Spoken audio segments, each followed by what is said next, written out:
Let us pray. Most kind and loving Heavenly Father, we thank you for this day and for the blessing. Father, I thank you for the opportunity to come here tonight, and I ask that you bless this body that's conducting the business of the citizens of the city of Lexington. Father, I pray that you grant them wisdom tonight, that you grant them discernment, that you be with them in all the decisions that they make. Be with the less fortunate and the sick and afflicted. Watch over us, guide us, and direct us. Forgive us where we fail you. For us in Christ's name we pray. Amen. Amen. Pledge allegiance to the flag of the United States of America and to the republic for which it stands, one nation, under God, indivisible, with liberty and justice for all.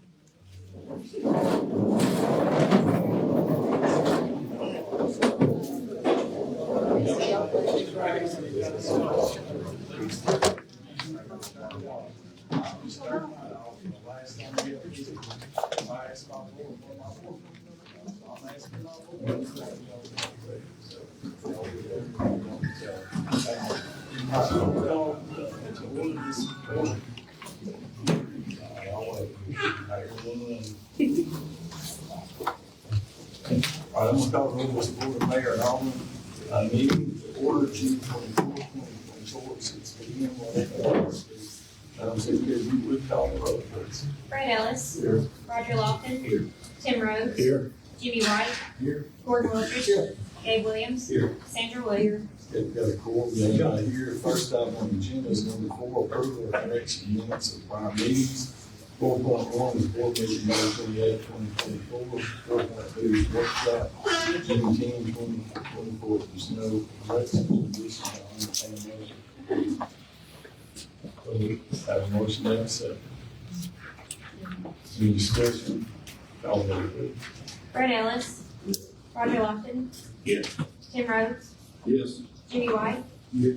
Gordon Wilkins. Yes. Gabe Williams. Yes. Sandra Williams. Yes. Okay, next pass number 5, comments from the mayor. My comment tonight will be, glad everybody's here.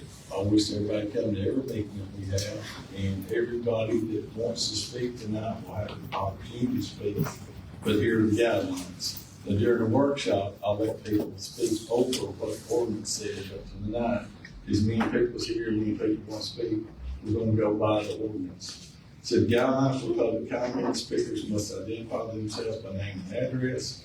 Public comment shall be limited to 5 minutes per individual. This time is not transferable to other speakers.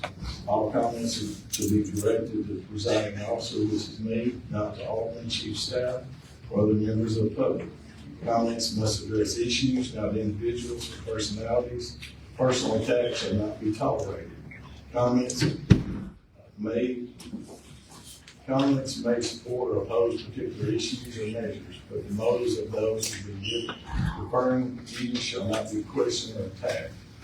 Malice comments will not be allowed. Speeches for or against political candidates running for public office shall not be allowed. That doesn't apply tonight. That's in the so that's my only one. Old business 6.1. At the last regular meeting, we had discussed utility workshop meeting committees. Committee chairs, and that was tabled. Alderman Williams, you want to table it again, and we will discuss it. I need a motion to table it again. I have a second discussion. Call the roll, please. Roger Lofton. Yes. Tim Rhodes. Yes. Jimmy White. Yes. Gordon Wilkins. Yes. Gabe Williams. Yes. Sandra Williams. Brad Ellis. Yes. Motion passes. All right, 7.1, Mr. Daniel, you would come on up to the podium right here. Discuss and approve application for beer permit. Evening Limited to operate Nick's Wings and Things Bar and Grill LLC located 496 West Church Street. This license shall permit on premises restaurant consumption. Chiefs, everything checked out? No, it's excluded. Okay.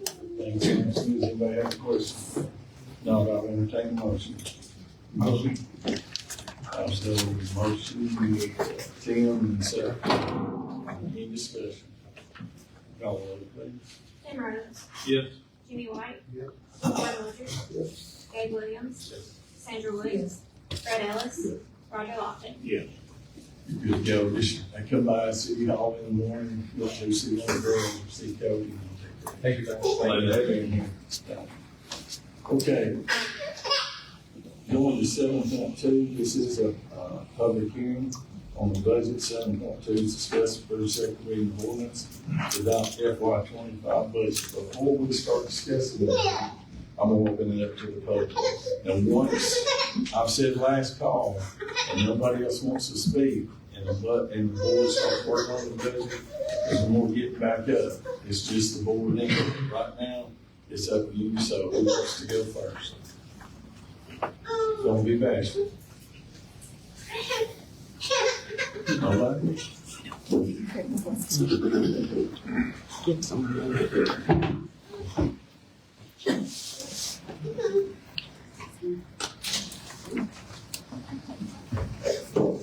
My name is William Crawford. I live at 485 Timber Ridge. I've lived in this community now for 4 years. I've been involved in government work for the last 23 years of my career. Most of that on the federal level, 12 years of that on the local metropolitan government level. Let me preface this by saying this. I am all about cost of living increases and getting raises for jobs well done, especially when it comes to public safety. It's near and dear to my heart, obviously. You can't have enough of them, and you've got to be competitive with the surrounding areas and agencies. So by all means. But how much over budget were we last year and the year before that? Does anybody have that answer? For a particular department, FY 24 in general, the city itself. And for FY 23 and FY 22.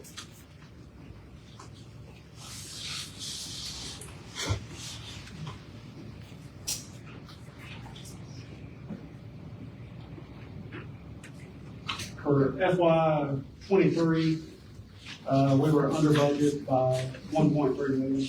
Okay, and FY 22?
$440,000. So under budget, the last FY is by approximately $2.1 million would be a good rough estimate, right?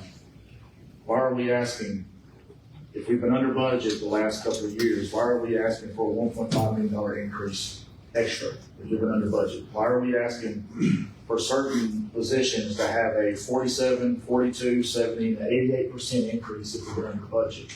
Why are we asking for 50 to 74% property tax increase from the citizens and taxpayers that you see in front of you if we have been under budget? Again, I'm all about increases.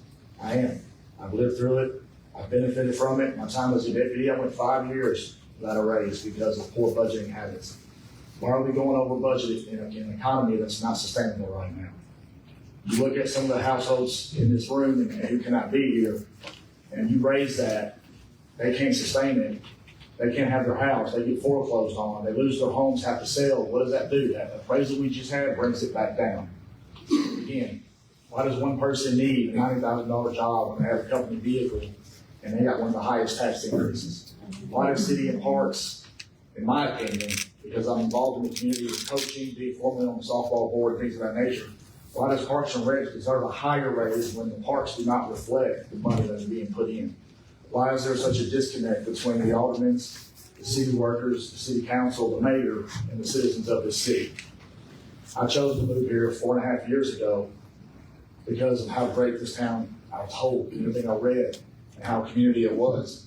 And now you're asking the citizens here behind me, and those who cannot be here, for a 74% increase, a $1.5 million additional budget when we've been under budget for the last 2 years, and however long. So how is that fair to the citizens? How is that fair to everybody sitting here especially those that, how many of y'all live within the city? How many of y'all live in the county? Not everybody lives in the city. It's public knowledge. Public records just like everything else. So it doesn't affect everybody sitting in this room today. How is that fair? Again, 2 to 3% per, I understand. If you're asking for $90,000, why not bring somebody else on to help them as an assistant for $20,000 and $30,000 a year? That's an entry-level job instead of paying somebody an additional $45,000 to $60,000 a year pay bump. You've got certain departments out here busting their tails, and they're getting some of the lowest percentage, 22 and 27% increase, and you've got other agencies and other departments that are getting, again, that 70 and 88%. How is that fair to Public Works when 4 City Hall employees get a certain tax increase? How is that fair to the city, to the garage and Public Works folks when you've got a building inspector who's being allotted at 80-something% tax increase? How is that fair? It hits my pocket more than anybody else. 5 minutes is up. I appreciate it. All right, who's next?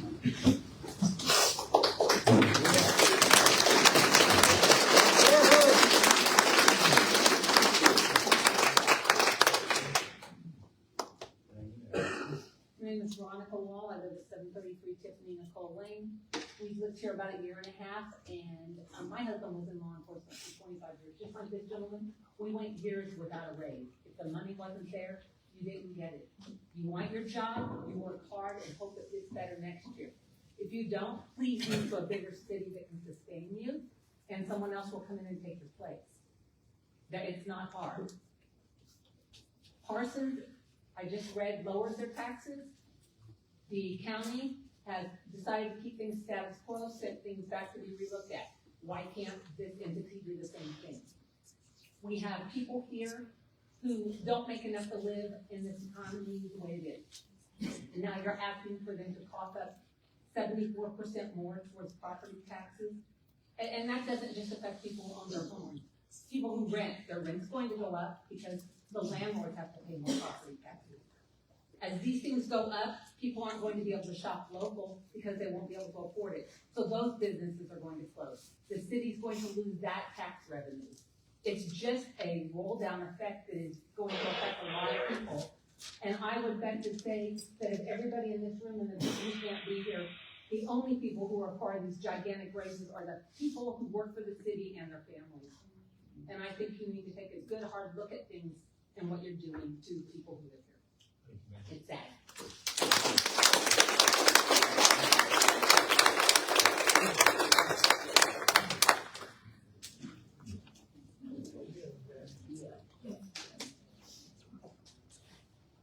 My name is Jack Johnson. I live at 230 White Street in Lexington. I'm currently county commissioner in 6th district. Served on this board for 12 years. I never voted for a tax increase. But they all passed anyway. I hear a lot of talk about growth.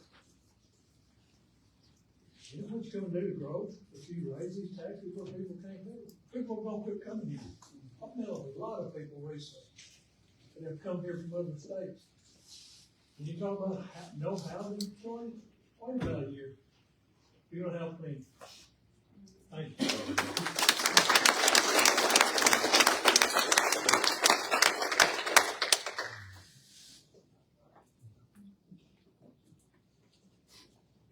My name's Frida Perry. I live at 344 South Main Street. I've been living there since 1989. And it's getting at the point where I got my great grandson, I'm raising him, and we can hardly live.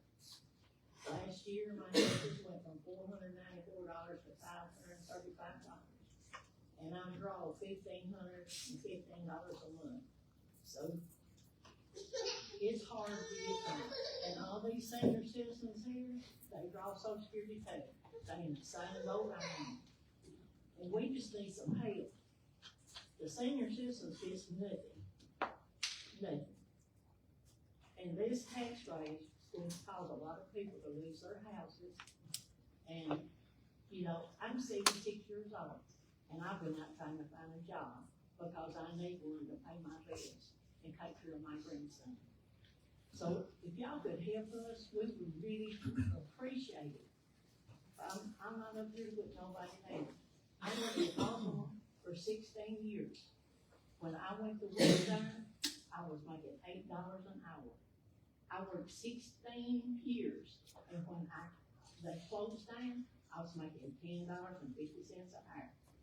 And I lived off of it. My husband died in 2010, and I lived off of there until I got my Social Security started.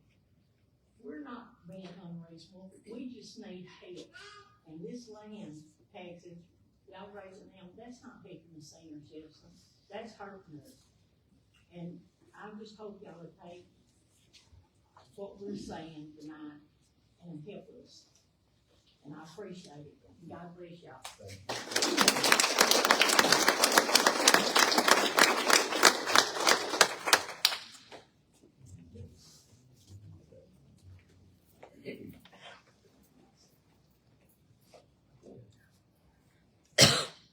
I'm Robbie Jowers. I'm at 285 Meadowbrook Circle here in Lexington. I've been at that address for the past 22 plus years.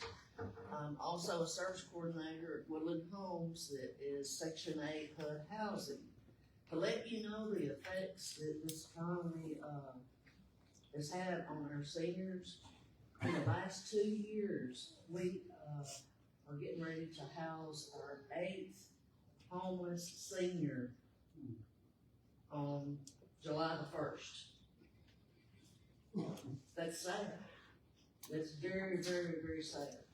I want you to think about that because it's only gonna get worse if this goes up to 74% on our seniors. Our seniors deserve to live and age in place. That's their will, with grace and respect. And I think we need to really think about them when we're making adjustments like this. I've worked for the state. I've worked for the federal system, the penal system. I've had lots of different jobs. I only work 2.5 days a week, 20 hours a week, and my husband's retired. People are in that boat all throughout the county. They have Social Security and small retirements, if that, to depend on. Most of the state employment that I'm aware of, they don't pay employees insurance 100%. I know I'm gonna step on toes. I'm just giving some thoughts on how to reduce the deficit. 70-30, 60-40, that's about the average now that people pay.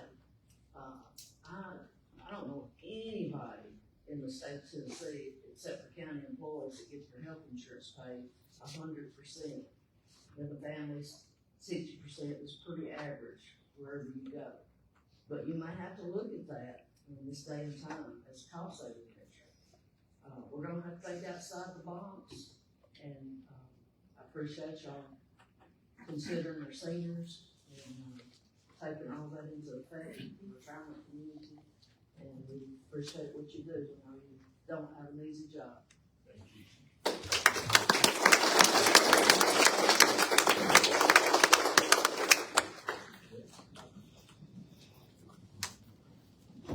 I'm Nate Lindsay. I've been in this county my whole life. The whole bottom field of the softball field, that the first one that Lexington High School had, me and Jerry Lessenberry built. Their Chip Clark was there. Everybody was there. They took that field from us. Once we did away with Shops Way, the city took it away from us. But we plowed that field. We put the sod on it and everything. Roger, you know we did it. Everybody knows we did it. Now let me tell you, there's nothing that I don't want for any kid around here to have a functional field that they can lay their hands on. Jeff, you did it your whole life for the boys. I did it for the girls. Spent my whole life doing it. I got divorced an hour. But what we're having right now is not what we need for this county. You're hurting every unfortunate kid around here for 74%. And I'm sorry, I love you to death, every one of you. Gave you, hey, what have I spent my whole life making sure these girls can get where they want to? What we're doing today is not me. And that's all I want you to know.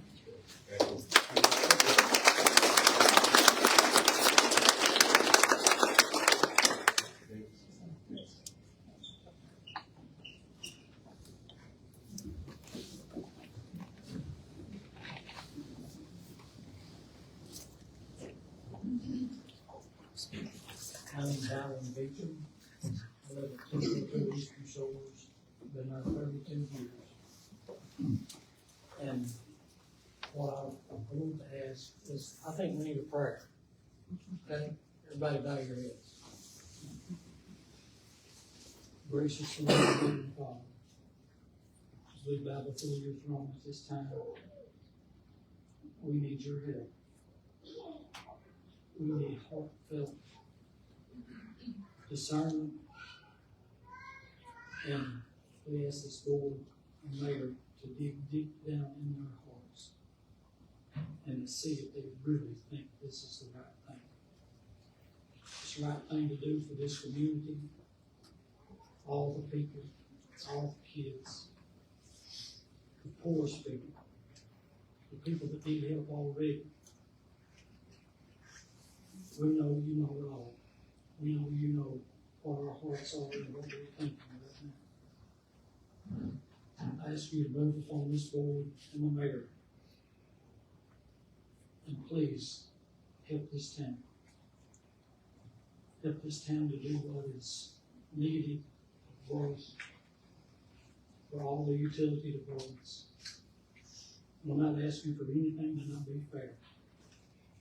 We just ask for things to be fair for the taxpayers. Christ in the name I pray. Amen. Amen. Thanks again.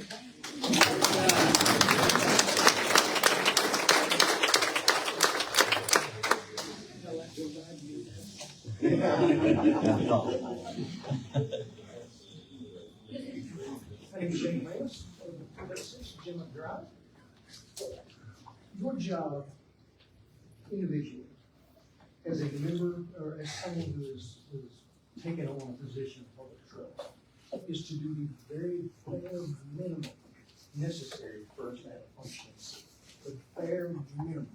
Anything above that is a political favor. Your second job is to protect me and the other taxpayers from any other individual on the board who would do a political favor for anyone. Mm-hmm. Those political favors come at the expense of everybody. So I implore each of you to protect me and the other taxpayers with any other on the board who would seek to do political favors. Thank you.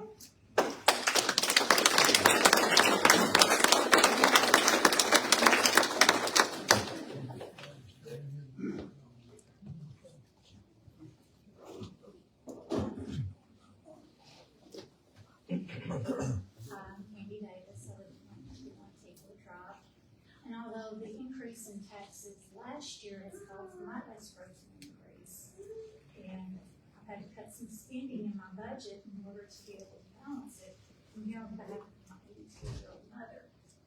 She rents an apartment. She gets maybe $30 a month in retirement. and the rest is Social Security. Right now, on her checking account, I can see she has $1.11 in her checking account. She's had that since last week, and that's all she has to live on until next month when she gets her check on the 1st. If you raise these taxes, they're gonna raise the rent. She's not gonna be able to afford anything. Right now, her dog is sick. She has no money to get the dog medication, so I have to get it for her, which is no problem. But every month, at the end of the month, for the last week, she has anywhere from $1 to $2 left in her checking account. That's it. So please think about that when you make your decision on raising property taxes.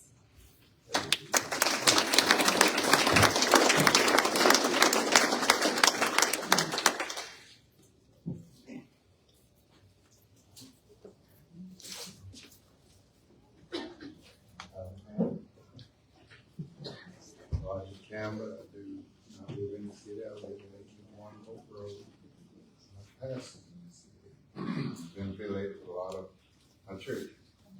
We've got a lot of elderly. And they've been saying, listen to the figures, they just can't afford it. They just cannot afford it.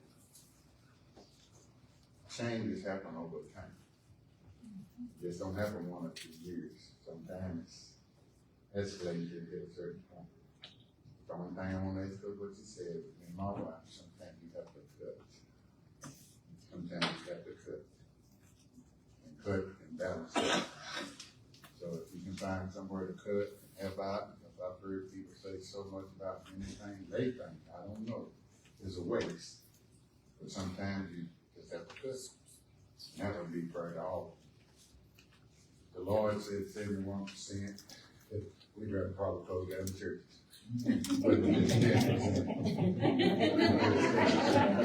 So let's go make the cut if you can, but please don't hurt our old people.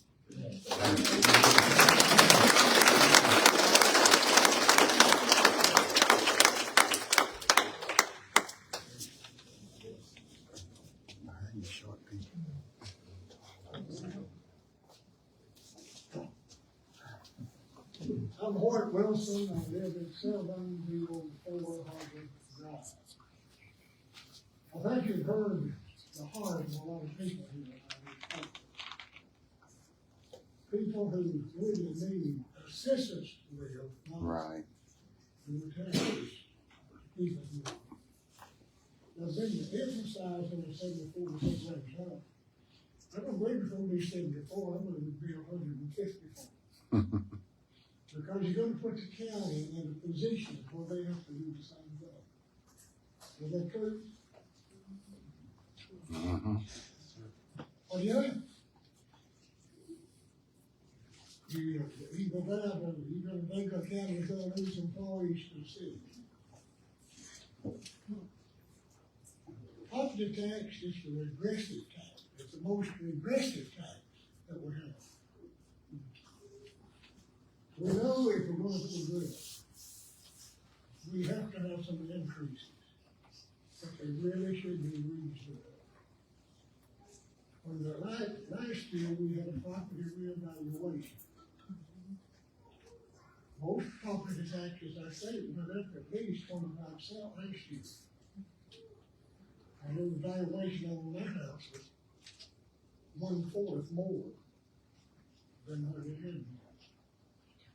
And so, you just work on every level, and it would particularly hurt the elderly and the poor. So I think, somehow there needs to be some compromises and some hard looking. That's what this is going to be doing to people. And come up with something that you can live with, but also that we can live with. And do it incrementally. A lot of people don't make as much money as some of the city employees are going to get in a raise this year. They don't make that in a year. And yet they don't have to pay taxes. So kindness and concern I know y'all on the hot seat. And it's very difficult to appreciate what you do. And it's not that anybody suggests any of you. But it is something that's really gonna be the divisive thing every time you see it. Thank you.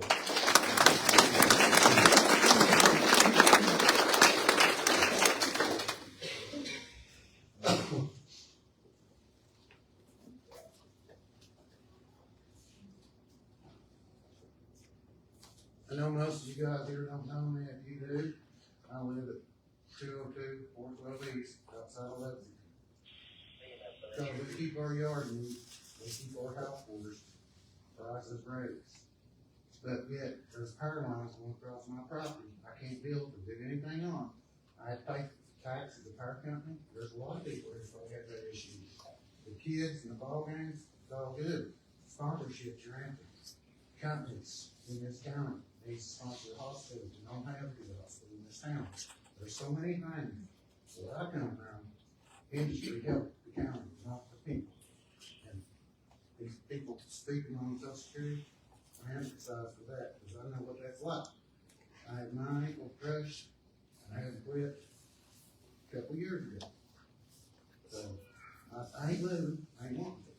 We need to keep something in the budget, some other plan. Industry, it's not local people, out-of-town companies need to pay you off some more percentages to make sure we keep the county running like it should.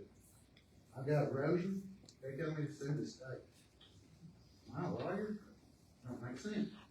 There you go down to the state highway, my mailbox gets tore down. They tell me to go online, file a claim. That's crazy. Slow down out there. Don't knock down mailbox. My mailbox ain't $25. You know, I'm not bragging. It wasn't when I go down to hardware and pay $24 or $5 to get another mailbox. They didn't come to that up. I did. Because I was one. That's good though. We work on our property. But what we do is erosion. Our equipment, on our budget. I emphasize everybody said budget. Because that's what it is.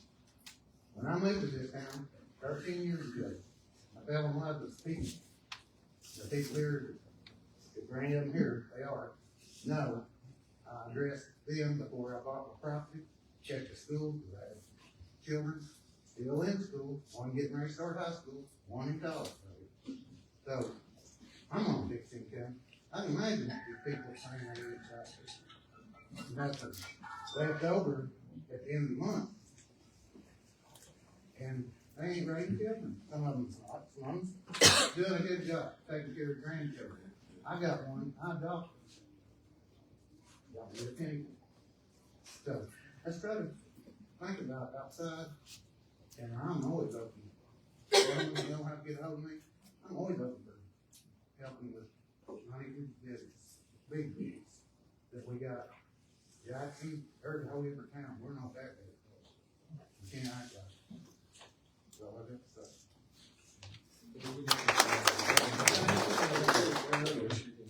Okay, I'm sorry. James, C-A-I-N-S. C-A-I-N-S. Thank you, Shane. Yes, sir.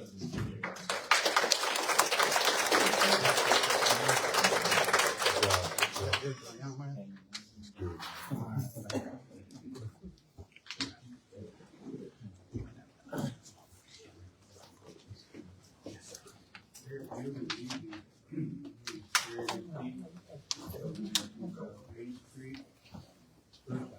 Request that spoke up a little bit, I can hardly hear you. I need a hearing aid. These taxes, first of all, I don't know why senior citizens continue to pay property taxes on their own homes. They work a long time and hard to pay for them, pay a lot for them, even though now they might be worth more money. They can't sell them. I can't sell my place and move someplace cheaper. There's just not that many places. Last year, I had a neighbor who was gonna lose his place. I had the cash where I paid for it. How did I do that? I haven't turned on the air conditioner yet this year. I am. My road is like a racetrack. The litter is ridiculous, and there's big fines out there for it. I understand the city hired a dog catcher or animal control.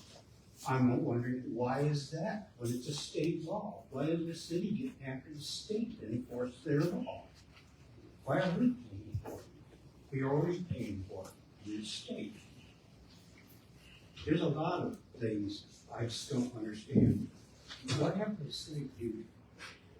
I mean, y'all deserve to get compensated for the time that you put in. But what's considered reasonable compensation when it has to do with civic duty and the good part of your neighbors and constituents don't even come close to making the kind of income you expect? I just wish you'd try to put yourself in a person's shoes who only makes $1,500 to $1,600 a month and ask how you pay your bill. That's all we're asking. And asking for a big increase when you didn't have a deficit last year. Can't help it. Throw up red flags and ask questions what's going on. So please.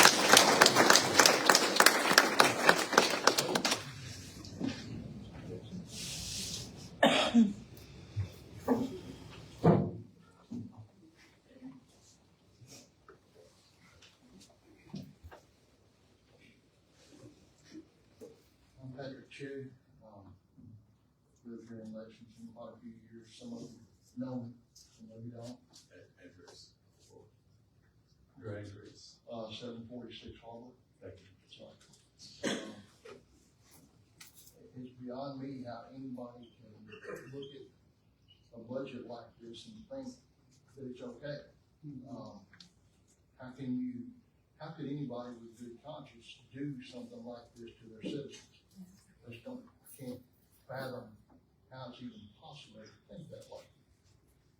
Some of you, I've emailed nearly all of you.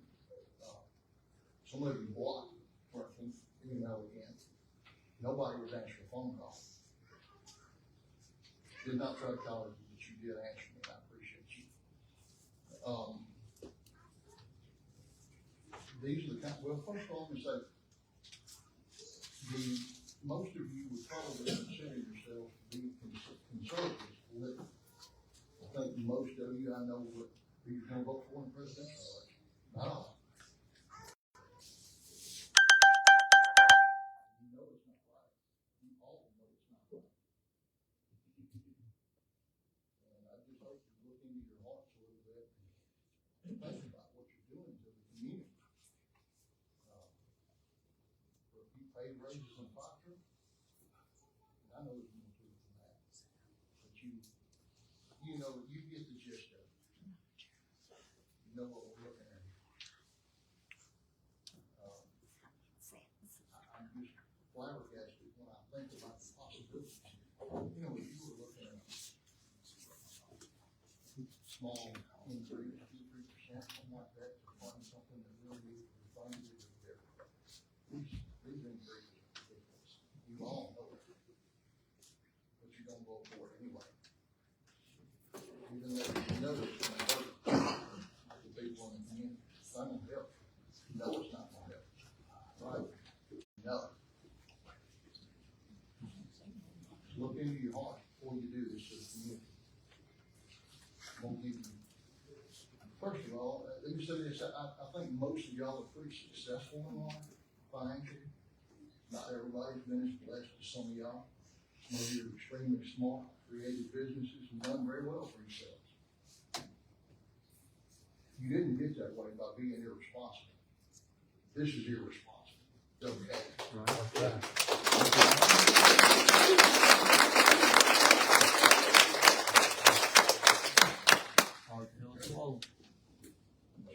Again, look into your hearts. I'll tell you what, I'm gonna say one more thing before I say it. This is just a small drop in the bucket when you look at the overall picture. I'm gonna give you an example of the waste. Walk back here in this back room. and look at the stove. There's a handful of people maybe in this room that can afford a $12,000 stove.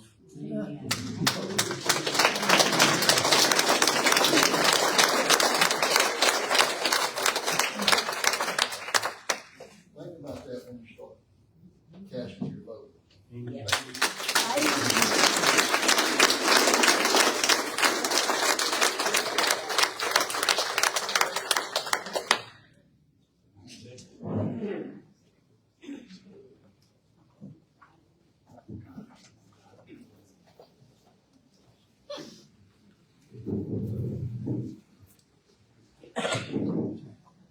My name is Christy Jones, I'm about Southern School Chair of the subdivision.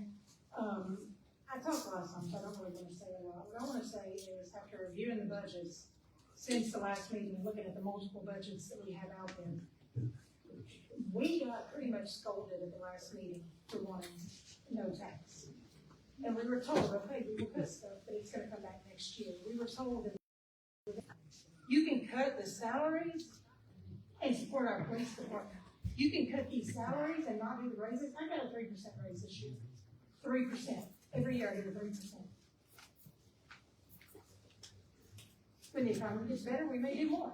Right now, we get 3%. You wanna give somebody a raise that you can't afford, but then you're gonna tell us, oh, well, we're gonna have to cut the paving. We're gonna have to cut the road work. No. Stop having pocketbooks and start taking care of the citizens of the city.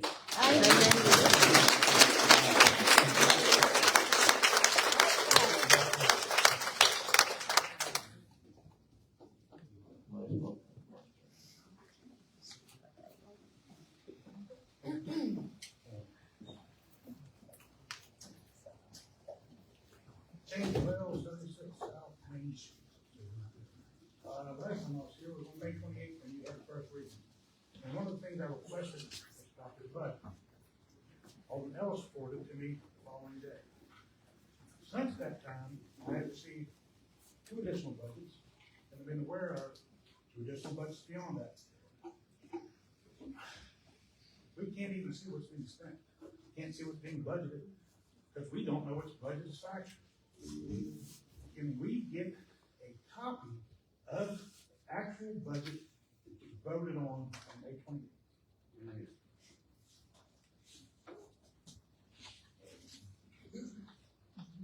It's in the TV. Okay. You know, I don't know which one it is. I honestly don't. I've talked with aldermen who do not know which budget they voted on. I don't understand how you can vote for a budget if you don't know which one you're voting on. James, all you gotta do is come see how and request it from you. I've done that for you before. Last time I was at this board, You didn't ask me, Mr. James.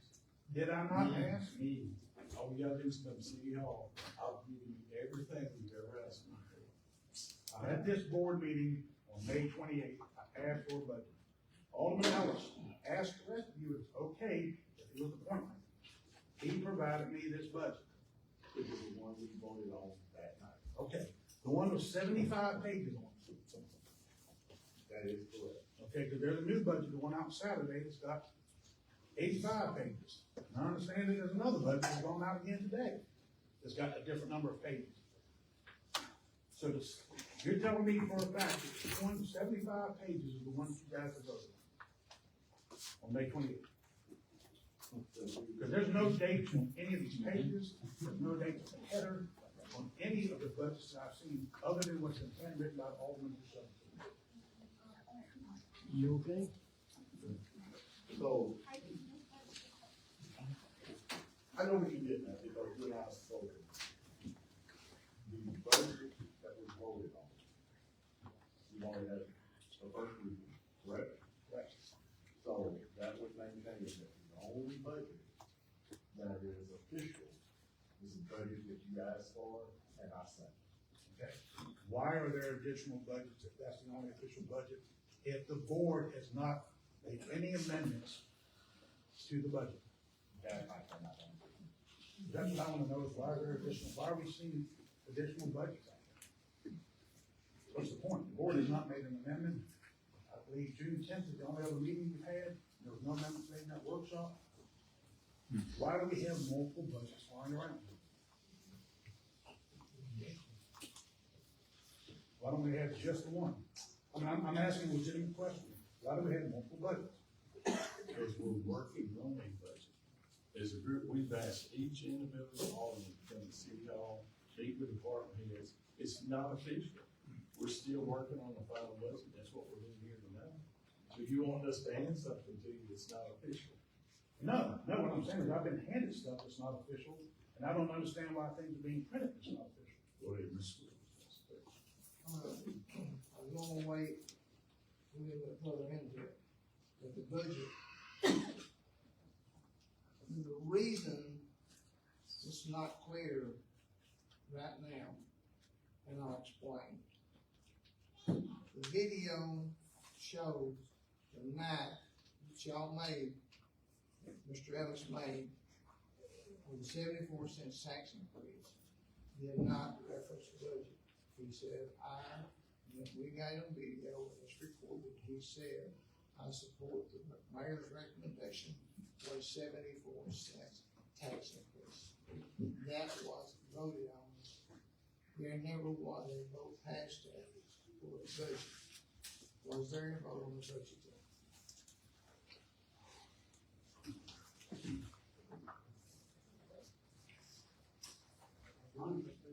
So technically, we're just saying, So, we're not. okay.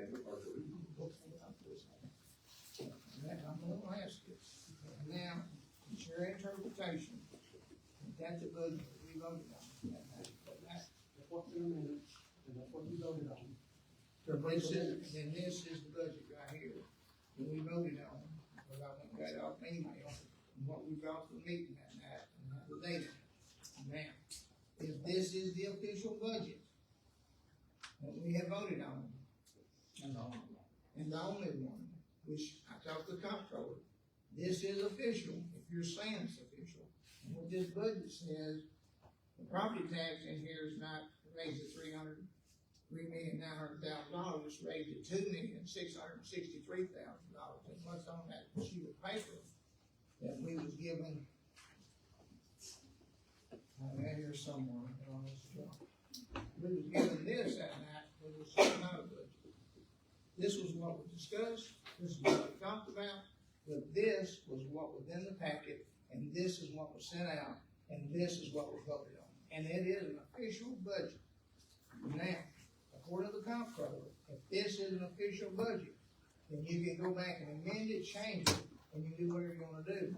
But if we go back and amend it and change it, it will be up to 7 aldermen and nobody else. Nobody can send out another one, nobody can do nothing else. This is what it's gonna be, and the amount it's gonna be for the tax revenue is based on this right here of $2,663,000, not $3,900,000 something. Now, the way it goes is, you're supposed to vote, what you're supposed to do is, you're supposed to vote for a budget, and then if it's short of your revenue, then you're supposed to vote what it takes to fix the revenue. We got the department full of reports, and I called to get a clarification on it.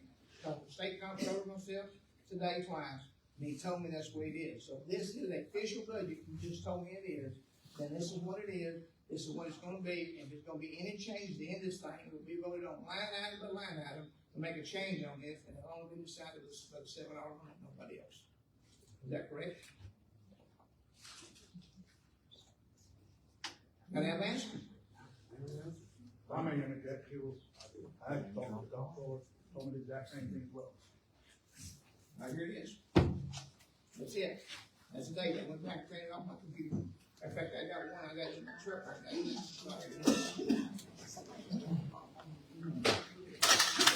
What will we do now?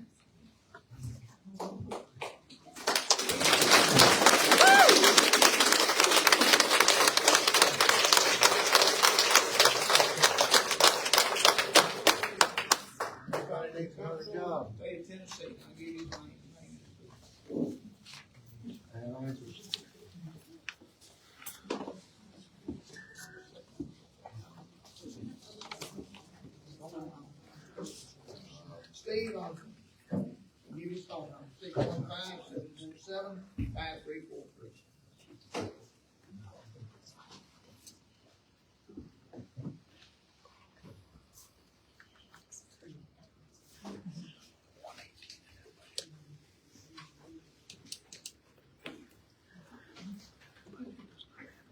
Brendan got a copy of it, Fred's got a copy of it, Ken got a copy of it, I got a copy of it, you look back, you got a copy of it.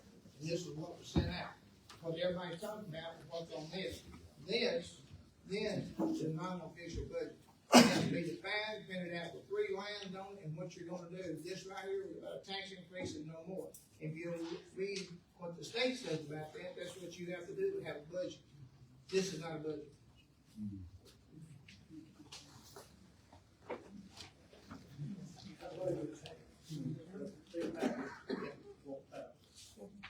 With the line of the PCA codes, I noticed in the budget, in the budget, 49. But let me ask you a question.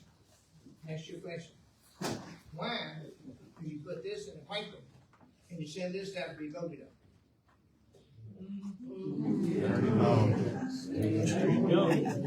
Huh? The May 28th.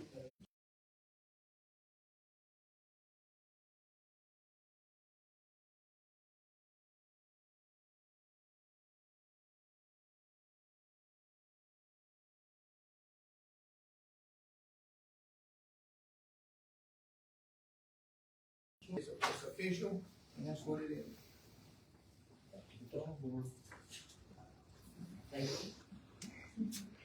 You tell me I'm wrong.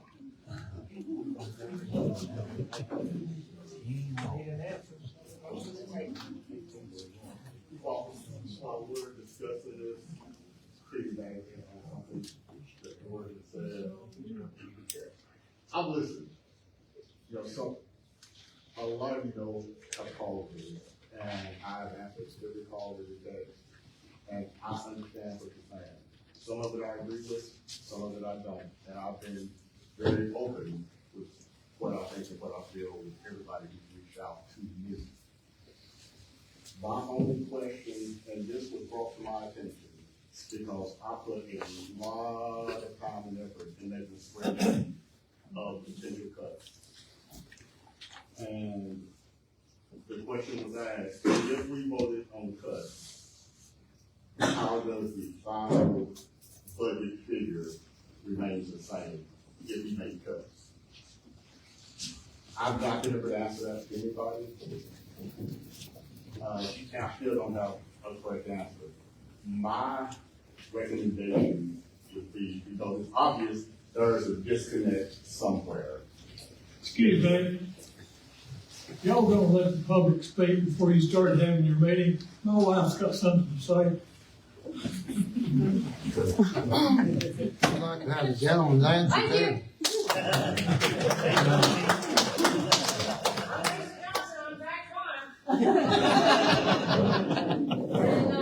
He's got to go to a meeting, he's trying to push me along, so, yeah, I listened to it a lot for over 15 years on, you'll have to correct me, I mean, he's been here, now he's on the county side trying to pull 42.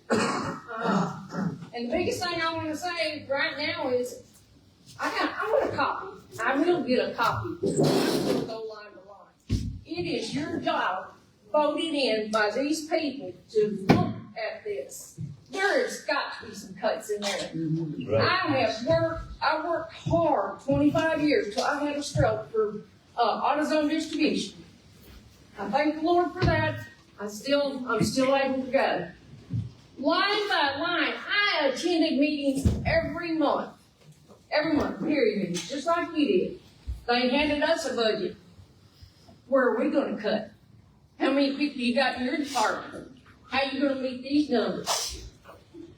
These people hired you with their vote, entrusted you to do just that. Yes. Just that. I said in the county meeting, I stood up there, okay, I'm not a speaker, but it's there. It's gotta be there. There are so many struggling today. I know, like the gentleman said about that $12,000 scope or whatever. I have to go see this thing. That's remarkable. Oh my gosh, I got a flat top. You know, and I'm proud to have it. Dig deep. Did they need that? No. Was it needed, truly needed? No. This may be county side, but I noticed too. It covers me my gas, my tires, my insurance board. You've got to look behind the scenes. There's more to what's just there, just like that SUV. You got maintenance. Look in here. I went on their county budget. I found over $400,000. I'm not even gonna go there. I would, if I was on a board, would have said, here, Commissioner Creed. And I'm gonna look at this one, because I know each one of you have enough up here. Thank you, Gordon, for what you've done, speaking up on that. You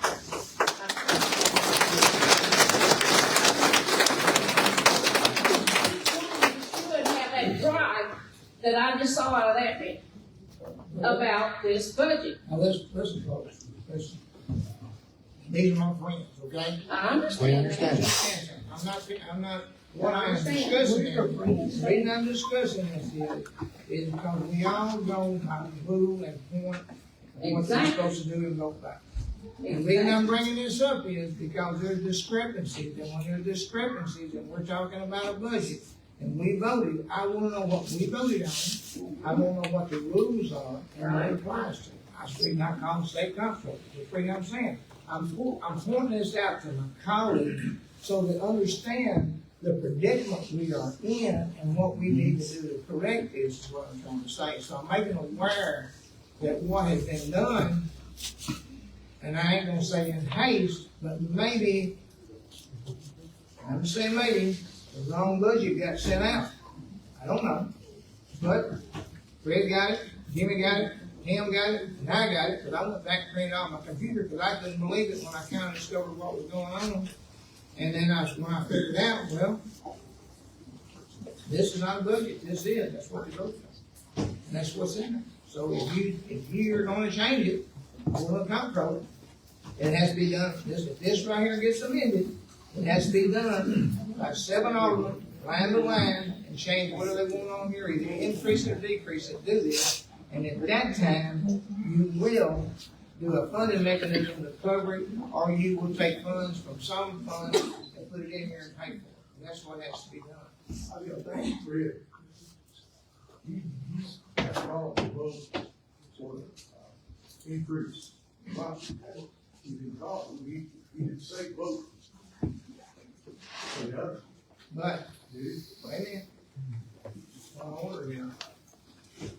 And I talked to a lawyer about this. I talked about this. They'll assume, and that's a big word, they'll assume when they would vote about tax increase, it's also voted in the budget, that tax increase was going in support. And he sat right here and told me that that's what we did, we done it. I asked him twice, is that sure that's what you done? He said, yes. And if he says that, then this is the official budget right here. And it has to be amended because right now, four people voted yes, this is the budget. Okay, I gotta go, Jack. God bless.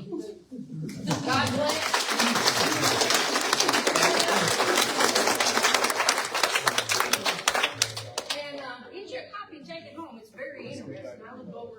We're gonna go back to public comment. Cody's calling in comptroller's office, so. All right. I spoke, but may I ask a question? Is that okay? Okay. My question is, if I'm understanding correctly, the majority of this 74% property tax increase is for these salary increases. That's what I'm understanding. I'm sorry if I'm wrong. But what would it do to our property taxes if you gave everybody maybe a deserved 3 or 3.5% cost of living increase like the rest of the world is getting? What would that do to our property taxes versus 74%? And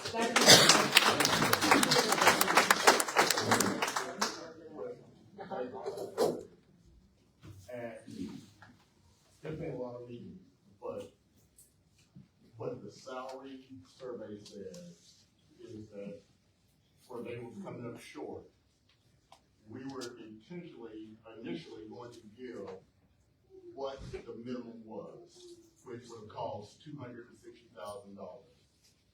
And then on top of that, and this was discussed in this meeting, was another increase based on the salary survey, which was $360,000. for a total of $580,000, give or take a little bit. The 1.5, I can't answer where that come from, but in this meeting, the numbers 260 and 321 is what was discussed. The 1.5, I don't know where it's coming from, but from my understanding, 260, 321 was going towards salary. And it seems to me like with the time that we're in right now, people should appreciate a 3% raise. If it's not good enough for you, maybe you need to work someplace else. And then next year, maybe you get a 2% raise based on what our economy's doing. That's what I'm thinking. The 74%, the 50%, the 80-some%, whatever, those, my mind can't even comprehend that, because I thank God if I got a 50-cent an hour raise back when I was working. And so that's why I'm thinking, I'm not saying people don't deserve raises, but I'm saying a 3.5% cost of living, which seems to be the norm right now based on what I've been reading. It seems like it would be a win-win. Employees would get a raise, taxpayers wouldn't lose their houses. It just seems like that. How much did you get the year before? 8.7. Before that? And that's 6.9. Like 18%. in 2 Raise years. in 2 years. So you really don't even need one for a couple of years, because you've already done that.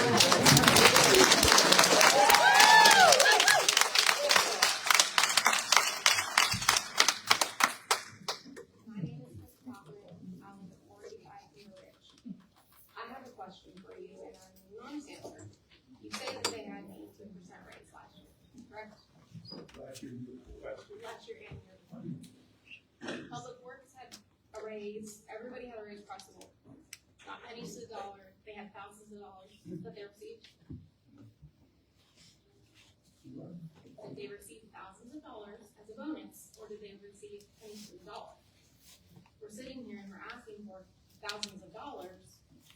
I'm asking, didn't you know before? Why does it have our funds? Why so much? They deserve a raise, 100%. With our cost of living, I got it.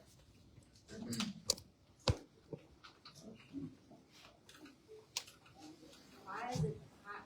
Okay, so my question then, what percent did y'all receive as a raise last year? Mayor Riggs? More than they do. Mayor Riggs? I don't get a raise like everybody else. The mayor's salary set. Not water and gas. I understand that. What I'm asking is, so the higher positions that are receiving those higher payouts, what was the average that we gave? That was dependent upon the salary, but it was 8.7% last year, 6.9% the year before that. So it's hard to say how much, because I brought this up before. It's around 6.7 off the 7%.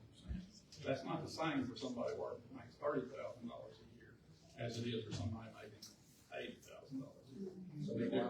Or 9. Yeah. It's not the same. It just makes the divide, it's wider.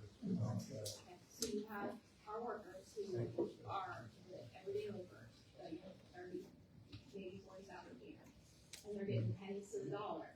But then you've got people out there that are making, like you said, are paying quarter $70,000, and we're giving them $20,000. Why? Phones off, please. Please. Why are we doing it for one, but then we see everybody else that's struggling to live and make it day by day? No, I'm just asking for it. Sorry, I'm just looking at you talking to me. I don't believe in percentage wages. I don't believe in percentage. I don't believe in percentage raises, because, like I said, the ones that make the least, when they get their percentage, if they're getting the same percentage as the ones that make the most, it just constantly widens out. Every place I've ever been says they're going to get a quarter. Everybody in this planet's going to get a quarter. Come on.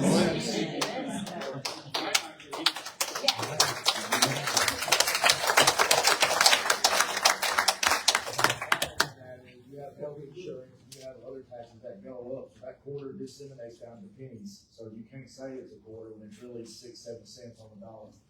Well, you need to do statistics on your senior citizens and take their rates from the government. I worked in the medical field for almost 55 years. I'm still working because I can't really afford to just draw Social Security and I have very little retirement. I'm 72 years old, almost 73. My husband just retired this year. He's 79. We've been blessed because we were able to work. There are a lot of people not able to do it. In the field I'm in, there are medical magazines that come out every quarter, if not every month. It depends on the magazine. They give salary estimates for different areas of the country. This area has never reached the salary estimates given from that book. I didn't quit my job, and Frederick quit my job. I worked. I actually topped out twice. I wasn't given raises for years. When we didn't have work, I worked on an hourly rate. I was sent home without pay. I did what I needed to do. I raised 3 children. And I've lived well. God has really blessed me. But we don't have money.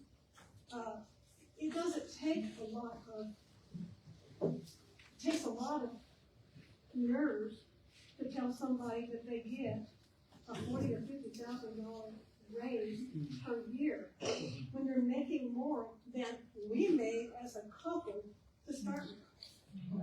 That's very difficult to swallow. I've lived in the same house for 46, almost 47 years. That was my starter home. That was not what I intended.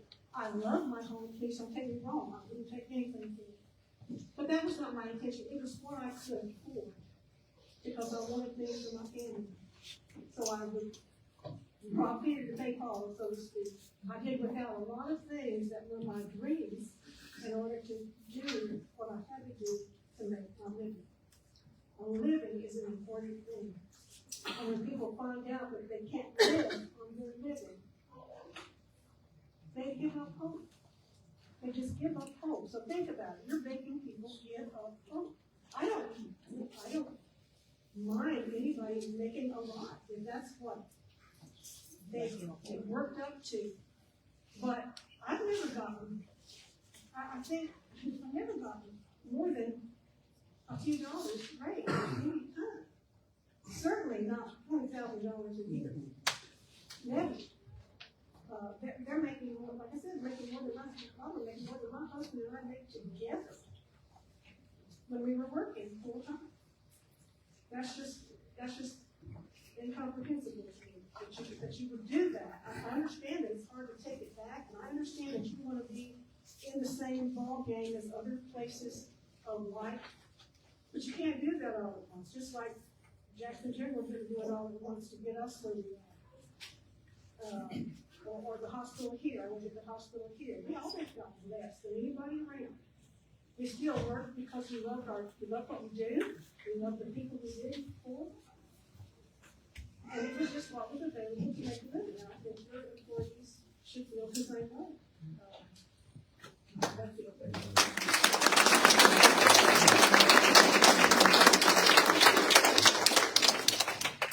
Can I finish up after this gentleman's done? Y'all kind of monopolize my time. Don Morris, welding shop here in town for now. All the things that y'all are talking about are fine and dandy. But these people are right. I mean, this isn't hurting somebody that's making a $90,000, $100,000 a year. It's not hurting the people that's got business, and a lot of people, maybe not even the people that's got own a lot of property or have rental property, but it's going to hurt the ones when it passes down the line. You say you want our town to be like other towns like Jackson and get our payroll up like Jackson. This place, Jackson, is 10 to 20 times the size of this town. We don't have any big restaurants. We don't have much commercial business, and a lot of this may hurt a lot of that. All this stuff and the big pay raises for people, that are already making 3 times what most people are out here working for a living. And you know, I know a bunch of y'all, I talked to Fred talked about the other day cutting, he didn't talk about cutting what I think needs to be cut. I think we need to get, if we're gonna do this and run this as a city, why don't we use state guidelines for things that they put guidelines out for? Just like this lady said, we don't get a car to drive home, we don't get gas. Out here in the real world, most people don't get insurance. All I can get is Obamacare, and I got me and my wife, and I got 2 $10,000 deductibles because I can't afford insurance that works. And I've had Blue Cross and Blue Shield for the past 30 some odd years. I've had a business up here for 30 some odd years. When you talk about cutting, well, let's not blacktop this and let's not blacktop that. That's just like the state doing, that's hiring more people, and our roads have become a joke. You can't even drive down them without busting tires, wheels, and everything else. They're not taking care of the infrastructure, and hiring more people is not the damn fix for that job. It's not the fix for anything. We need to get back online with what the government says that it's supposed to be.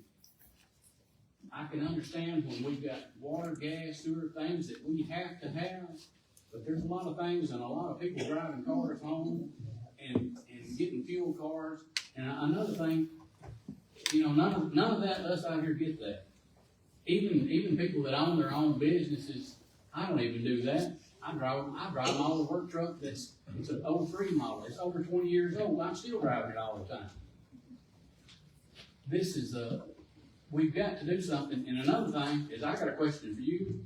When you figure in these salaries and stuff, do you figure in insurance? You don't figure in insurance that, you know, that y'all get and it's paid for, right? Whenever it's provided for board, we included the state payroll deductions. We did not factor in health insurance. You don't factor in any health insurance.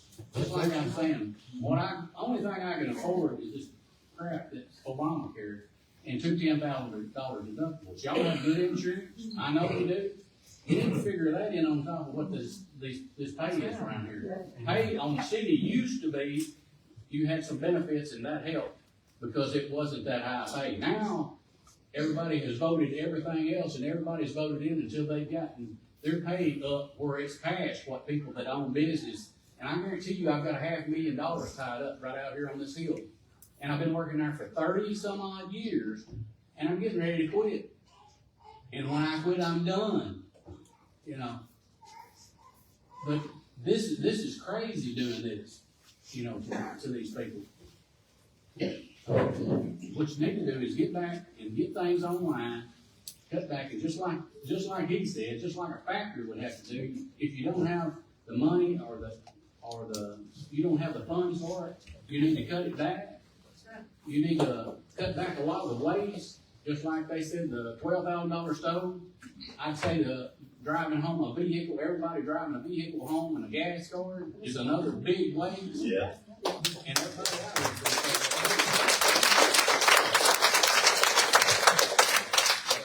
you need to get things back online. You don't need to be cut from the infrastructure. Roads need to be fixed, stuff like that needs to be. But there's a whole lot of stuff that can be cut out that is strictly unessential.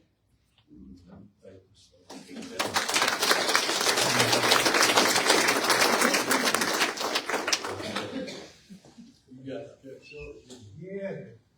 What did you find out, Cody, from Concord, if you don't mind me asking? I reached out to impasse.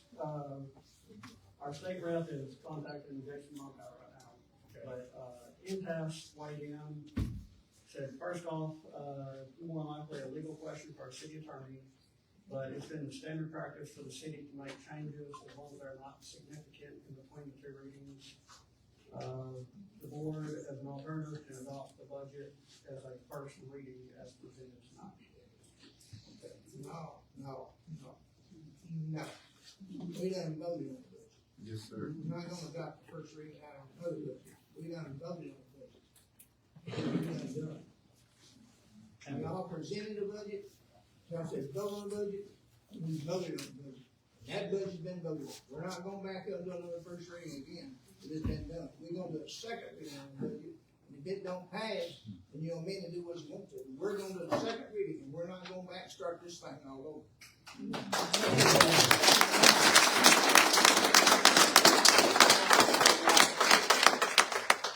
And this first budget that we voted on, the total revenue down here was $12,136,975.59. But the last 2, 3, 4 that I've got have jumped up to $14 million. money. Fine. Part of it, we're borrowing money for the fire truck instead of, That's after we voted on this budget. That has nothing to do with it, that has nothing to do. That's the amendment that has to be put in the new budget, has to be voted on.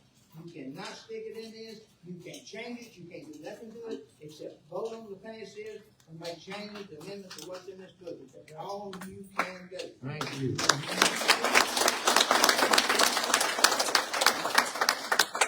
We'll go to court. You think it's wrong, we'll go to court and see who's right. Thank you. Gordon was saying, you said it wasn't a budget.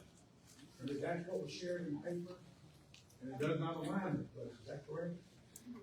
He says, in fact, what put in the paper was changed after we voted that night, the first reading, but the numbers that come out in the paper do not align with what was on the budget we was given that night. Okay, so right now, y'all have not met the mandatory 10-day requirement by state law to have that advertised in the newspaper. So if I may make a suggestion, it's the first time I ever approached this board to make a suggestion. Table it. Correct your issues. Get everything figured out. Then have another workshop meeting where you actually come in here and discuss this. And before we put in the second budget, this way nothing is done in haste. You can go back and ensure that you're following the law by putting in the correct numbers for 10 days. And it's easy. I mean, you can do a continuation budget for I think it's 90 days, not for it's only today. So you just continue on the budget that you're on right now, and it doesn't impact anything. You can get this squared up, come back and do a second reading, and maybe just do another 1 or 2 budget workshop meetings to go line by line based on this budget. But at least this way here, everybody's got the same budget. We all know what we're working for. Give you guys time to figure it out before making hasty votes tonight. What's that bottom line on that budget?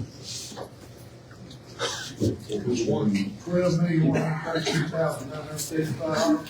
Right. That's the one that was voted on. Let's vote.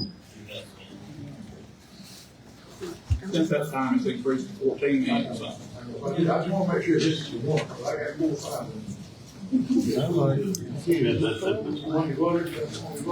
them. This is the one, I didn't get it. packet that night. This is the one that was sent out.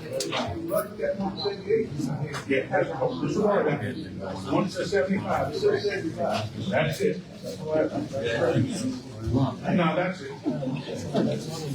We voted on that. That's it. No addition. How long has it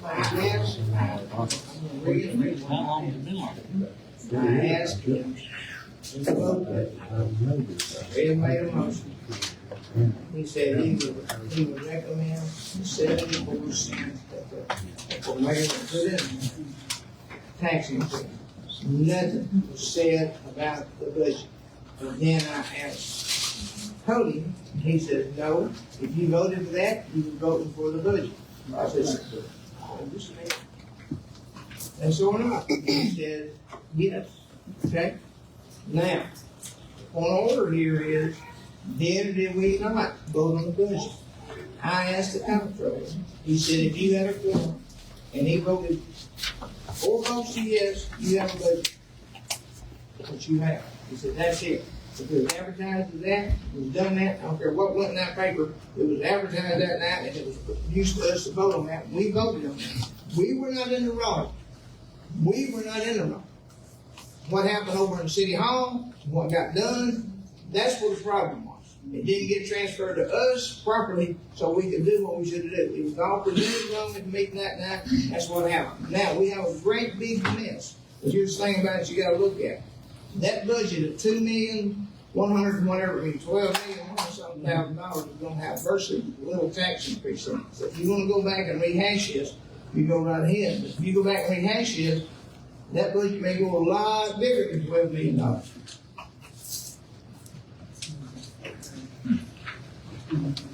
right, thanks, Brother Campbell. What tax increase are you looking at with the budget? Let's let everybody have it. My name is Crystal Duke. I live in the county, but I do have a lot of property in the city. I wanted to ask just a couple of things, if you don't mind.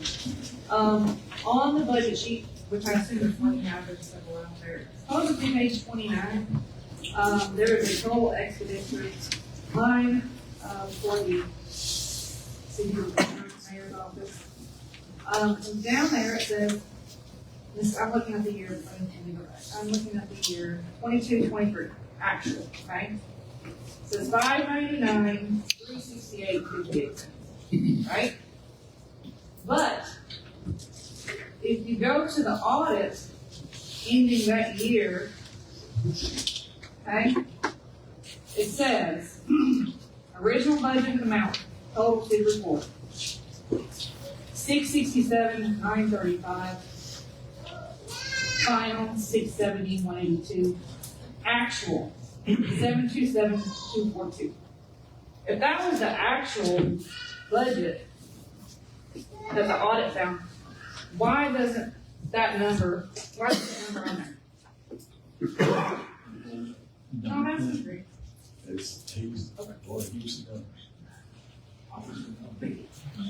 You know what? So, I'll look at yours. Your city reporter's budget that I've seen was 77 and some change, whatever it was, okay? I see, or I saw, I guess that was the May budget, that it was 118 plus. Okay, proposed. I did a city records request for the salary. You gave me that salary request. It was from June of 23 to June this year. And you had on there over 91,000 for your salary. So I'm confused. Can't answer. Looking at this last budget that I got that supposedly came out Saturday, for this year, 23-24, how can you say that it's estimated at 81,960 if we already know that you already made over 91? And next year, he wants over 98. Thank you. Can't answer.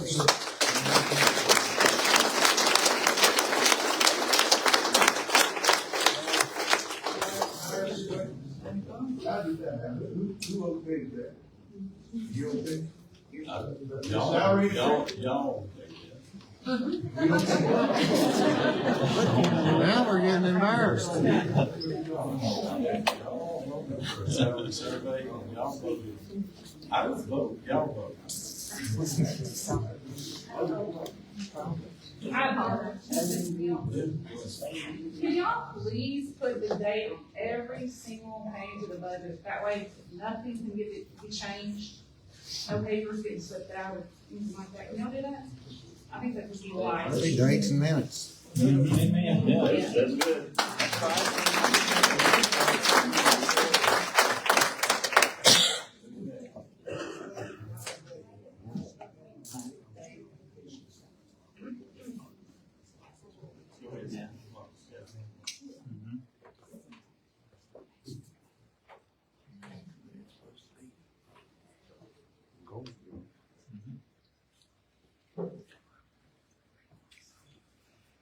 My name is Doug Hawks. I live at 14715 Highway 22 North Lexington. I used to work for a huge corporation north of here, 500 miles north. Caterpillar. Worked for a union. I have never, ever got more than a 3% raise in my life when I worked. And I worked for 31 years for their company. I don't think anybody here is better than I am. That's right. I think they should get at least a 3%. And as far as the commissioners, I don't think you can pay them more. They put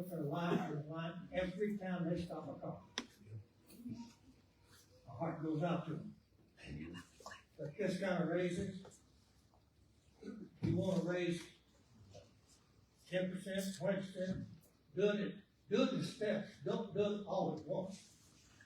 People can't afford that, they can't handle it. Now, I moved here in 1997. Moved here partially because of the low crime taxes. But I can move anytime I want to go somewhere else. I do not have to stay here and pay it. Furthermore, I have been buying water out of the bottle ever since the last probably 20 years. I cannot drink the water from this city that comes through my faucet. I just can't drink it, I can't stand it. I have to come flush mine once a week. I have to buy water. And I think that is absolutely wrong. But anyway, thank you, gentlemen.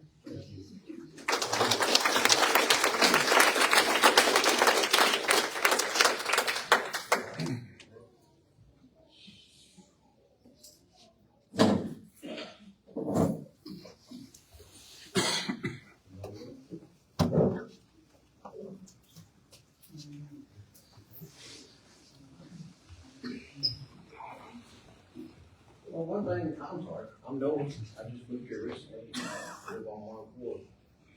Highway 104 North, Lexington, Tennessee. Rent two places, I have a business, I rent a house. I moved here because of something this man just said. I came from Memphis, I had a bullet, he just barely missed my ear when I was closing my food truck out. The guy shot 16 times. So I moved here. How I found this place was I was traveling in East Tennessee, and we just got off the interstate and came through this town. And I put my wife and my son. She was pregnant. We got my second son. But anyway, we're traveling through, and we see food trucks. They've got their generator still out. 2:30 in the morning. If you did that in Memphis, it'd be gone in 5 minutes. Yep. So I see police officers sitting on the side of the road here, over here, down the road here. So I'm gonna stop and talk to these guys. Same city. And we've got police officers looking out for the business. So I said, well, we're gonna move here. We didn't have a house, we didn't have a business, we have our food truck. So we found a place that was for rent. We didn't even know there was a beach lake here. And I've got a place right next to it. But what you're doing is gonna trickle down to everybody. My landlord is gonna have to go up on my rent. That's gonna happen to everybody here. Quick. It's not gonna just affect rich people, it's gonna affect everybody. And you should not do what you're talking about doing with 74%. That's all I gotta say right I'm now. here for the same reason.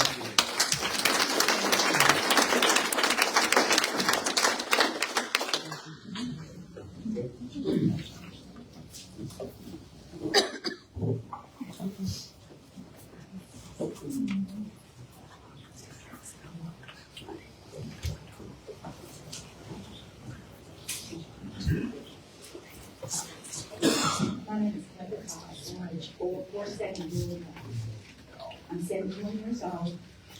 I'm sort of retired, I still have my license. It's kind of hard to find work. Hey, what's your pay at my age and my condition?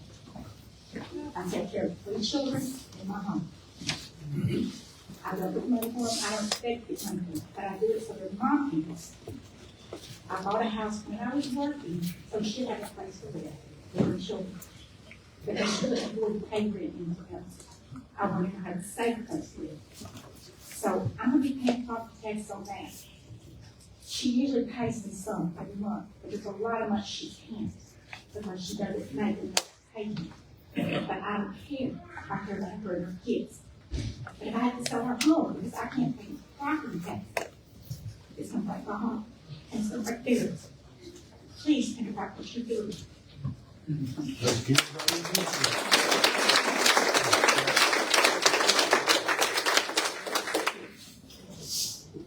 Okay.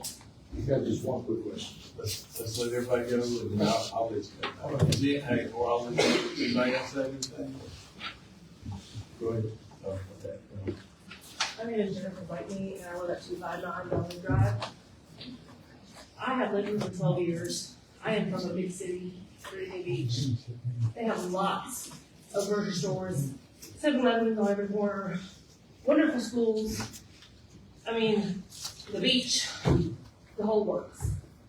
This town, I was here because my husband, I met when he lived in Rockport. And this is not the best of towns, but I have made it a home for my 3 children. I have supported so many activities for my children, for their friends. Anytime someone needs something, I try to make them a meal, help them clean their house, whatever, because that's the person I am. I can no longer do that because it's so expensive. And it's hard for me to help the band that we didn't support because everyone thinks about football. Well, congratulations. I'm a parent. My husband works hard. We both work hard. And we do the best that we can. But if you want me as a citizen to help the neighbors, I can't do that. If you want me to help the next kid down the road, I cannot do that. When my kids go on field trips, I send extra to the people that cannot afford it. Okay? I send extra for the food that people cannot afford it. And it is hard. And it is stressful. I would rather live in a big city because I would get more from it. This is not the big city. But you know what? This is a nice town. And they try. But raising these taxes, this is not what we want. We want to enjoy it. We don't want to be stressing over the next paycheck. It's all gone. And it's not fair for us. As a neighbor to you, do you know your neighbors? Do you know what they go through every day? Do you know the sickness that they might go through? Do you know what the stress they are under work? My husband works an hour because the work here, there's nothing. Nothing in Jackson. You know why? Because they treated him like crap. But you know what? He works in Brownsville and he loves his job. And the thought of us going to Brownsville right now looks pretty darn good. I would rather spend my money to help the community than to just stress over the next paycheck. And that's all I have to say.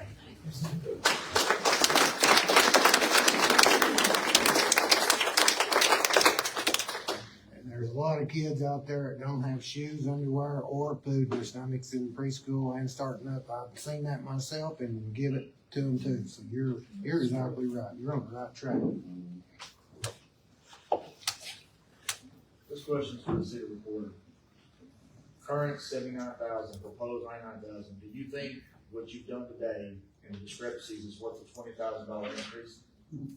No. Do you think that all this money that's being allotted to Pat Pockets is worth it today after the discrepancies that are sitting in front of you? That's just a question I have. The reason why I say this is if you're asking for more money, which is more than a 3% raise, it's 26.32%, but we're not even giving our city workers who are back here doing all the labor so you can budget money and figure out that we're under budget and have been under budget, but you're requesting more money, but you can't spend the money you have. Now, see, that's the problem is there's no return on that investment. I didn't ask for a raise. Doesn't matter, your position is what I'm saying. But wait a minute. No, we're not gonna make it first. I'm not making it. I understand. This is public knowledge. I understand. So Let me tell you this board voted unanimously to do a salary survey, and they all voted for this. So he didn't ask for it, the board gave it to him. So the direct question to the board. Was the salary survey on the town side? Small town? Or town around? I wouldn't get paid the salary. Combination here and the population. I looked at what each job actually did and some other factors. But what do we have here in Lexington that Jackson has? What do we have here in Lexington that Dixon has? What do we have here in Lexington that Paris, McKinsey, Dresden, Brownsville, what do they have that we don't? Sustainability. Again, it's not hurting me in the aspect it's hurting everybody behind me. I just moved here, military, and my time has been good to me. However, 74% is still a lot of money. And you got guys out here working the roads with no safety. Okay? police gonna do so much to keep people from flying up and down the roads. They're actively working. They need extra bodies. I understand it. At the end of the day, $99,000 a year to record a budget that we can't even follow through in 2 readings. That the building inspector needs a 47% increase. That you got 9 solid waste employees self-funded through garbage rates, but if those rates go up, that's their pennies on the dollar, but yet Public Works gets a measly 29.55%.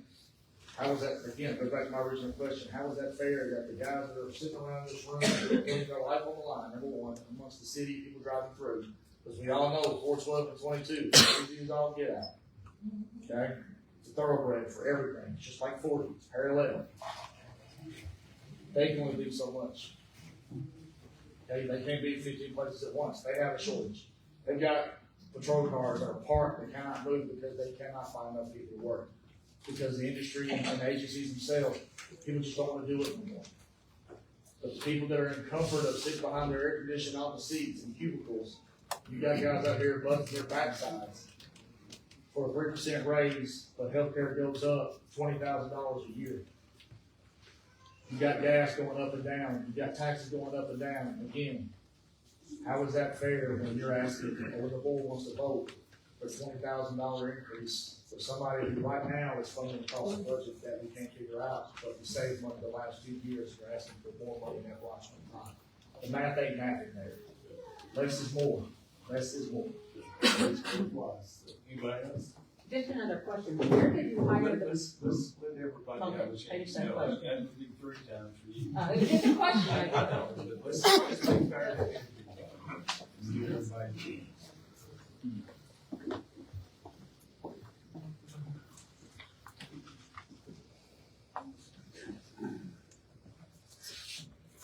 My name is Dorothy Gilbert Fountain. I live at 503 Colonial Drive. I agree with everything that has been said tonight.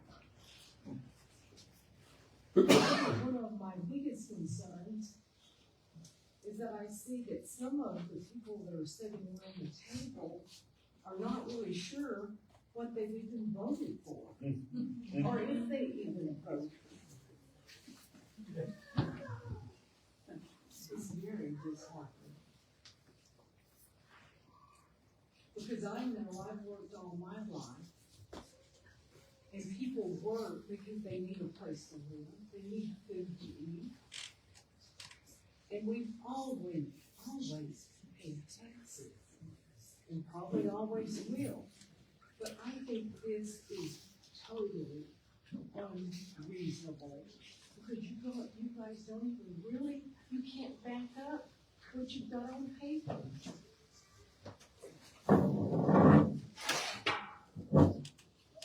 But I do agree with everything that's been said from behind this podium tonight.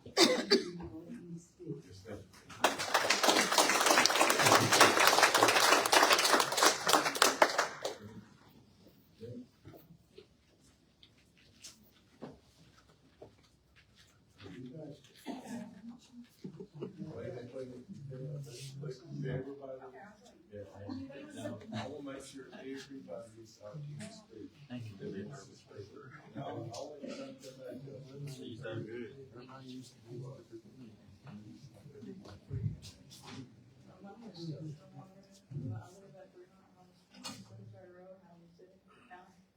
I lived here for 37 years my whole life. You know, we got people that are digging in dumpsters, living in tents, going at the food markets, getting any scraps in the backyard of their trailers and food. So what do you think's gonna happen if you guys vote that? I mean, if you're a guy, so many homeless people already, and you got most people ignored, I don't even choose to acknowledge what how bad the town actually is, you know? We wanna have a great town, we all say we have a great town, but do we really? I mean, you have people wanting $90,000 and $100,000 sitting in a chair behind a desk, when you got these guys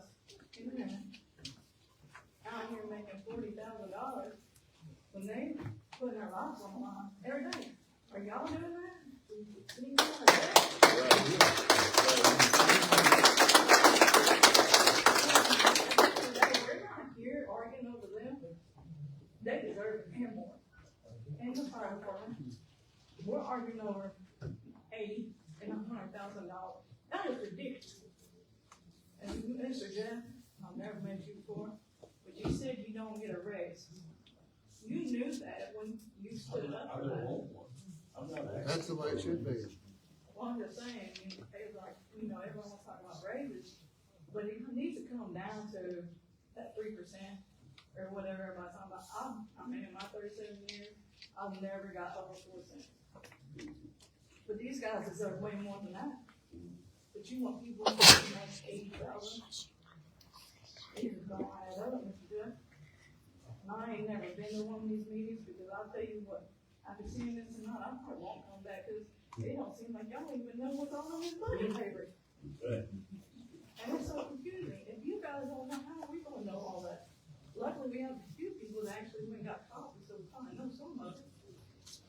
But I just feel like if y'all are gonna raise it, our elderlies are gonna be on the street. We already got debts on the streets and everything. It's just gonna get worse. So you're gonna take, we have a great, you're gonna take a great town and destroy it because you got some greedy people.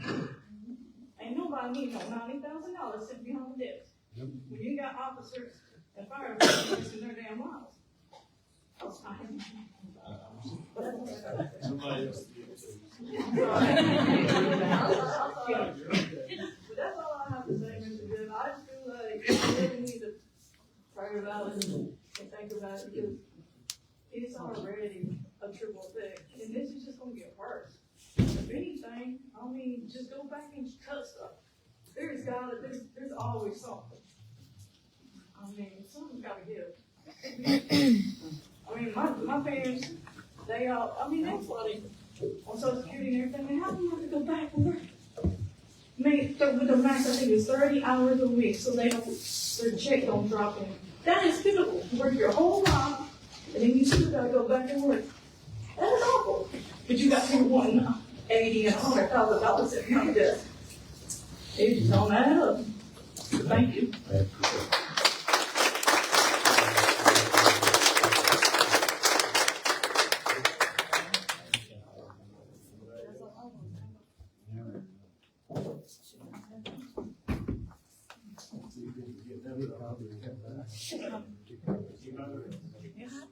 You've never been. This is our first one.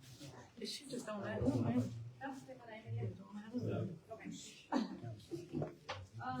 So we all have the same packet for tonight, page 11. At the very top of it, it'll say section 5. Below that, there's a section 6 that talks about money being transferred from like one account to the other by the city recorder or chief financial officer.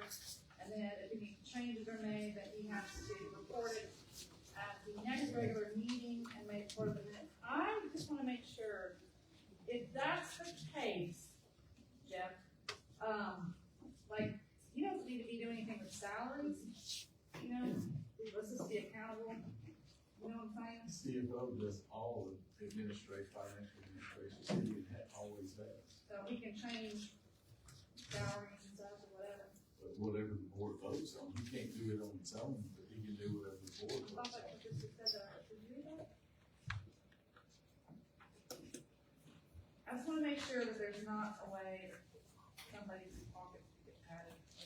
Thank you.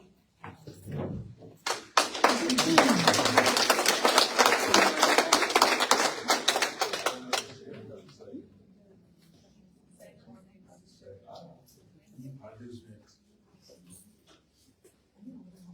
Last call. Since they're taking seconds. Yeah, I'd like come to on. speak.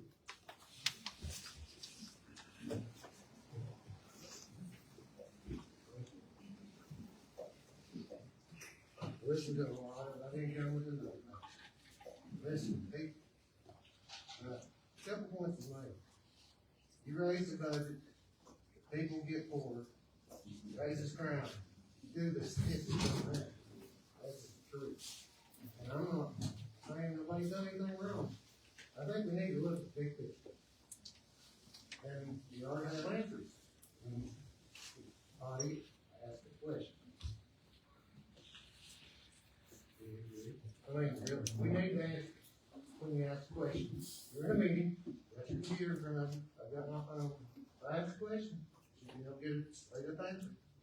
where you vote, when you do vote, when we vote.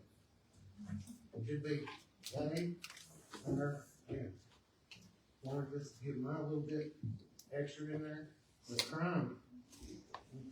It's not that when you do it, but you got a new big house. Guy comes in, robs you because you got more than he does.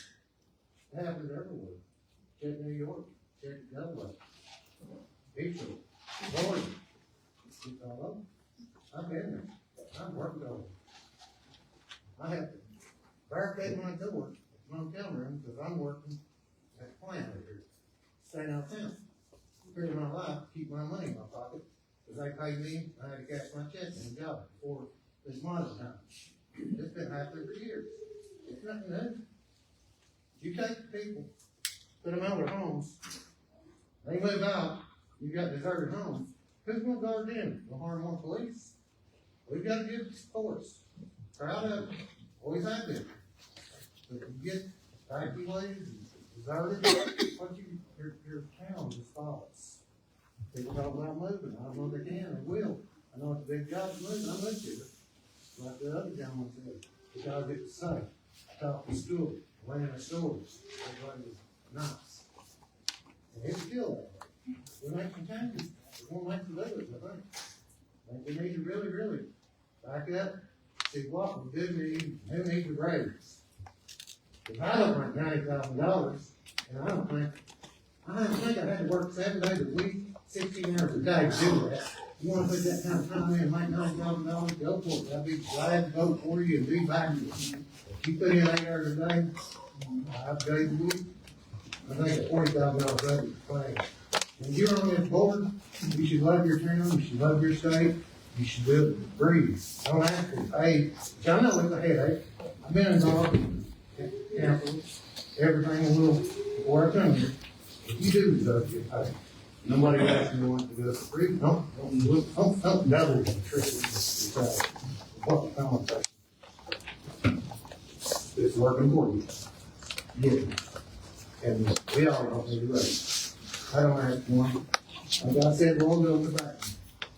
No one should raise any larger than the government gives these folks on Social Security at one time a year. And that raise comes in the House, shouldn't go above, should be 1/4 of their raise. That way they can afford the cost of food raise. Everything's raised. Insurance, what's insurance giving you guys back in these towns? The business. That insurance company is robbing us. You know that, you pay insurance on your home, your car.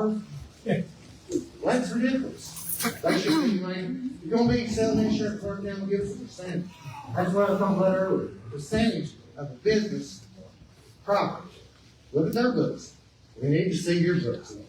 We need answers to be straight up, right on the table, and give us the answers when we ask them. Put it out there, we all get it. I think a lot of people are gonna get a copy of this. So, I would just, I agree with Jim on the bottom. I don't know none. He had a good point, been voted on. How can we amend the change without amendment? I can't amend it. You guys gotta ask for amendment, don't you? So, I ain't hear that in this meeting. So which budget we doing? Make that clear tonight, that'd be good. I'd like to hear it. Thank you.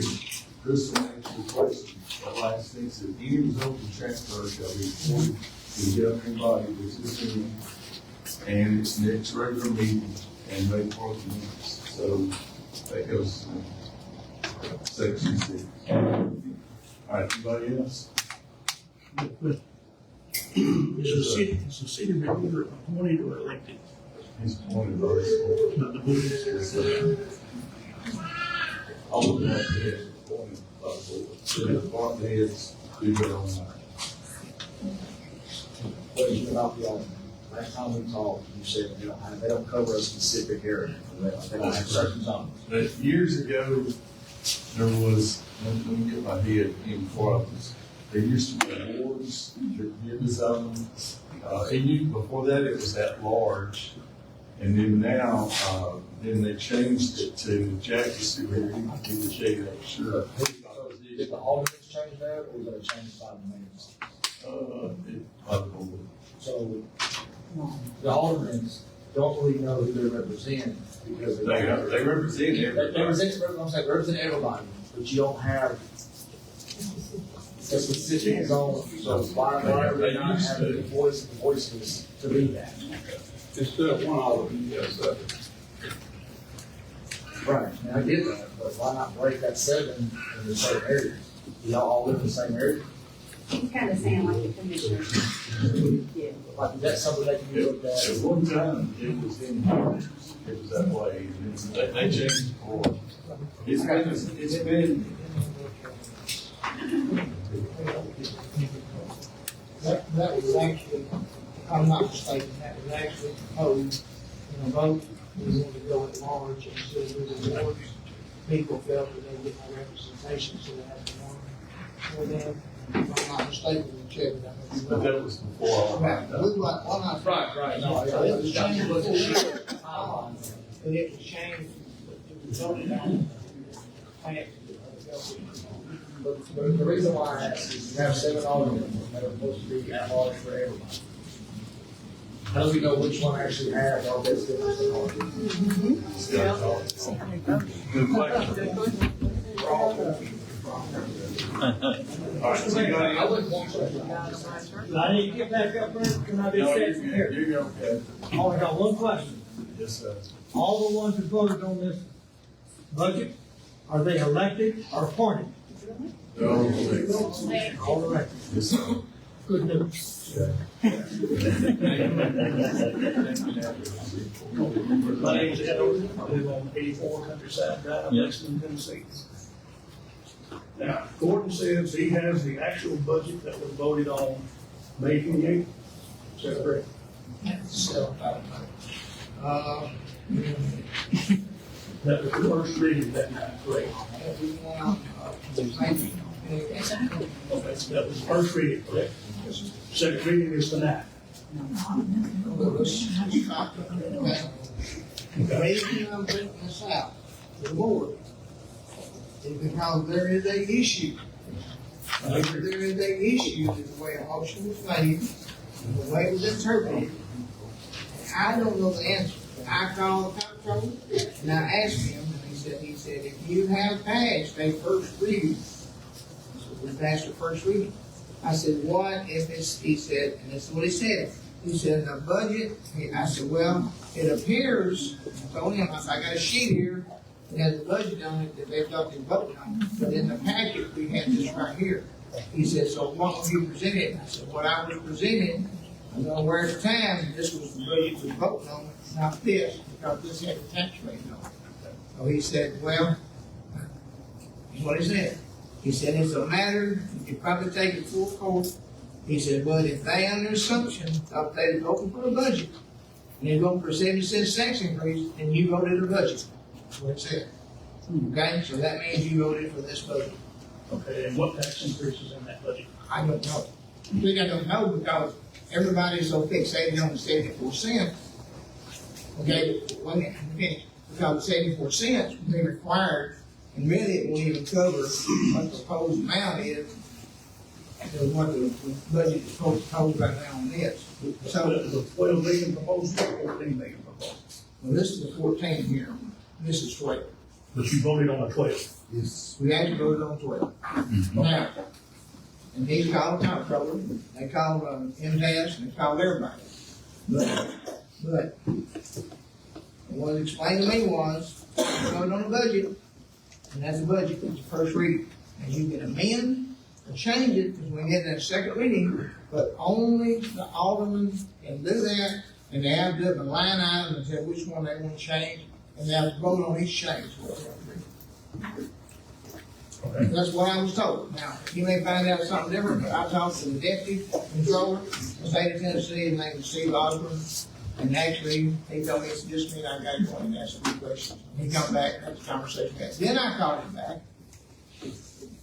and I asked him, I said, is it legal? He said, you're not getting an attorney to say that. So, I mean, like me about it, but what I'm trying to point out to the board is because there's so many budget's floating around. You're right. We should have knew exactly what we voted on that because everybody was so fixated on the property tax increase that the budget got shoved to the side. And everybody was worried about with the tax increase. And I totally understand it. I didn't want it, and some of them did, but it's just got to do there. But it got passed. So I said, the comptroller, I said, so really all we passed for the tax increase and we didn't vote on the budget. He said, no.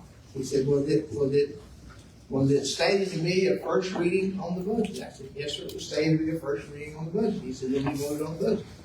So that's the reason I asked him a while ago. I said, did we vote on the first reading on the budget? He said yes, and the same thing the comptroller said yes. So that's it, and this is the budget that we voted on. It got sent out. Now, where this budget got sent out in error, I don't know. But this is what it was. I got it right here. Okay, so what you voted on, you had in your hand, it had nothing to do with what's laying right there. Okay, what is gonna happen tonight? I don't know. I personally would like to make a motion to table it until we can get it back.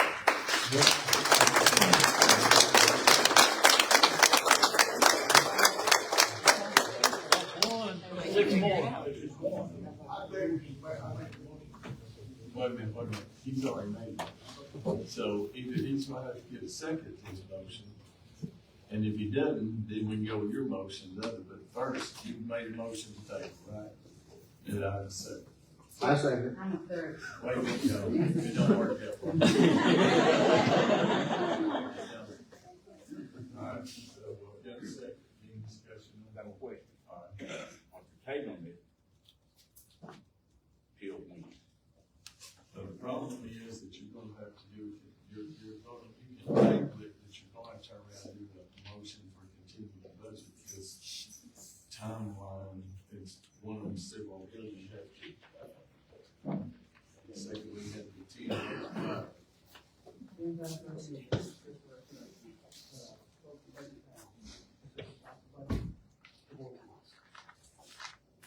We know that, so will you withdraw? Hang on, we're just saying. I'll withdraw my motion to table. And after, withdraw your second. And I'll make a motion that we, reject the budget. Second. All right, you discuss. You know what you want, okay? Everybody know? Understand? All right, call the roll. Judy White. Yes. Gordon Wildridge. No. Gabe Williams. Sandra Wood. Yes. Brett Ellis. Roger Lofton. Yes. Tim Rhodes. No. All right, it passed 5-2. All right, that was to reject this budget. So, Look, now, I want to make a motion. all right. That's rejected, right? I make a motion that we leave the budget as it was last year with no increases. You talking about a continuing budget or a new? Leaving the budget like it was last year. Stop and we can make amendments if they need, but leave the budget just like it was last year. With no increase. Wait a minute, we gotta wait and get a second. I ain't discussed it, get a second. You know, get a second. We got a second. You know we got a second. Yeah. I know. I'll second it, so we'll do something. All right, you know, just- What I'm gonna ask is the 77 cents get rejected? Yes. All of them got rejected. Yes, sir. Everything got rejected, right? We understand the vote. Square one. Yes, sir, and but now he has a motion and you just second. That's right, I wanted to ask, so I'm still second. At least you know. I've wanted to say this all night, I've heard this said several times, so for 6 straight years, to balance our budget, we have used savings account money. So I think I've said that before, but maybe everybody doesn't realize that. So even if we did pass what he's suggesting, we're gonna be taking out, what was it last year, Cody? How much did we take out of fund balance to balance the but the budget includes taking money out of the savings account. The savings $2.1 million.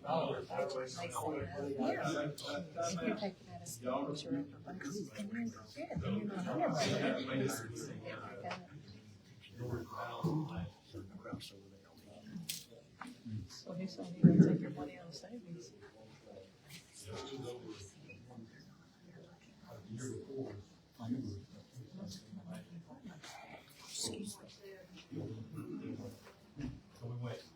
So my question is, for the last 2 years, how much have we taken out of fund balance to balance the budget? So when we passed the budget last year and the year before, that included taking them out X amount of dollars. So if we have an overage left over, that just means we didn't use $200,000 of the savings that we had budgeted for last year. So just to clarify, so we didn't actually have a surplus. It's that we didn't take out as much as we had planned to take out of our savings. In fiscal year 23, we took out 1.7 million from the rainy day fund. 1.7, so we had how much left over? Did we say 200,000? Something, 300,000. So I'm just clarifying this for everybody because, again, I hear everything that everybody's saying, but there's a lot of misinformation that is getting said that I am glad to try to clarify. We need answers to a lot of these questions, I'll be the first to say, but again, that's just one situation to where that's way out of context because we've gone for 6 years straight to where we have had more expenditures than revenues, okay? So just to clarify that. Now, I just want to throw something at this. The first budget we voted on was for $12 million. The one since then have jumped up to $14 million. The 12 million is actually revenue, the expenditures on all of them are 14. And that was my question, that if we give all of the hundreds of thousands of dollars, and the first budget was for 14,109,000, and then we sat and talked about cuts, and the budget that came after was 14.9, 14.5. Instead of coming down, it actually went up. That was my initial question all along, was how's the budget going up if we make cuts? And also, the way I understood the salary survey, because we give nearly 16% or more in 2 years, and the way I was under the impression of the salary survey was, if the city couldn't afford it, we didn't have to do it. Okay, so, good, I'm glad I understood that right, because I don't think we can afford it. We've got $1.5 billion of raises in here. Does anybody remember the conversation about myself? We can do it. Amen to that.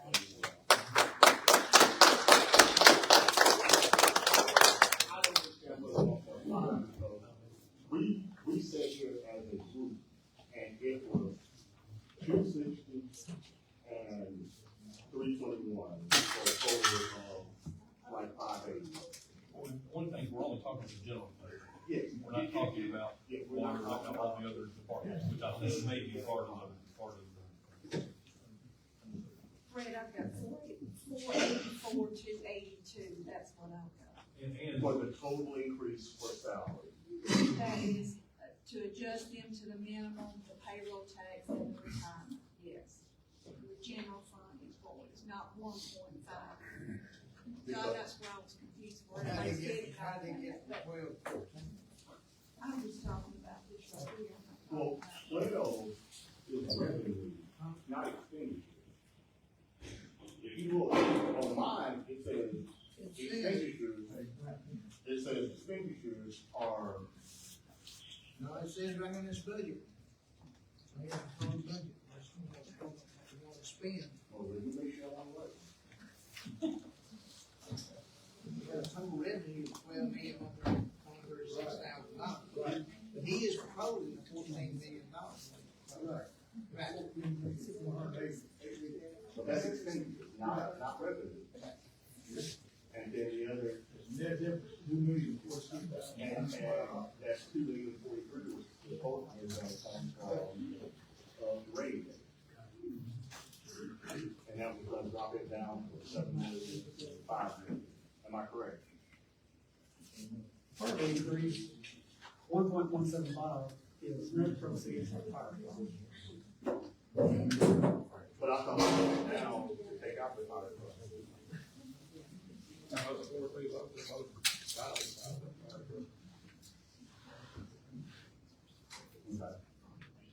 Not me.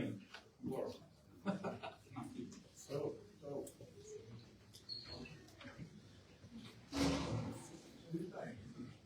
The other one's another board, right? Or we can do what I have. But even if you ask on that, that's just first reading. We've got a motion and second, we're still in discussion. I tell you, we still got. Yes, sir. Yes, sir. But that, We start with that. That motion is gonna call us, how much more out of the undesignated fund? $2 million. What did we use last year? 1.9, 1.7? So how much out?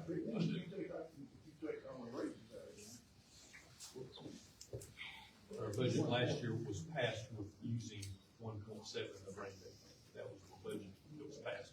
We were already, before these most recent raises that have been proposed, which that fund is only.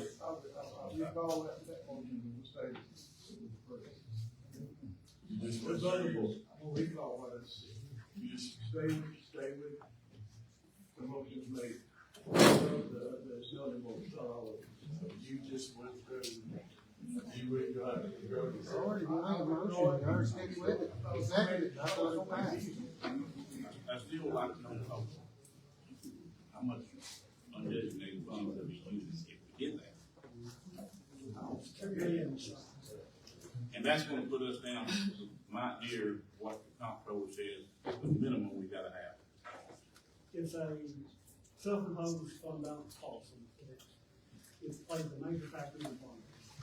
But it's gonna put us near that.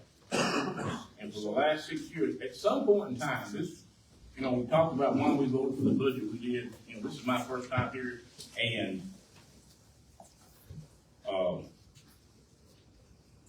I'm not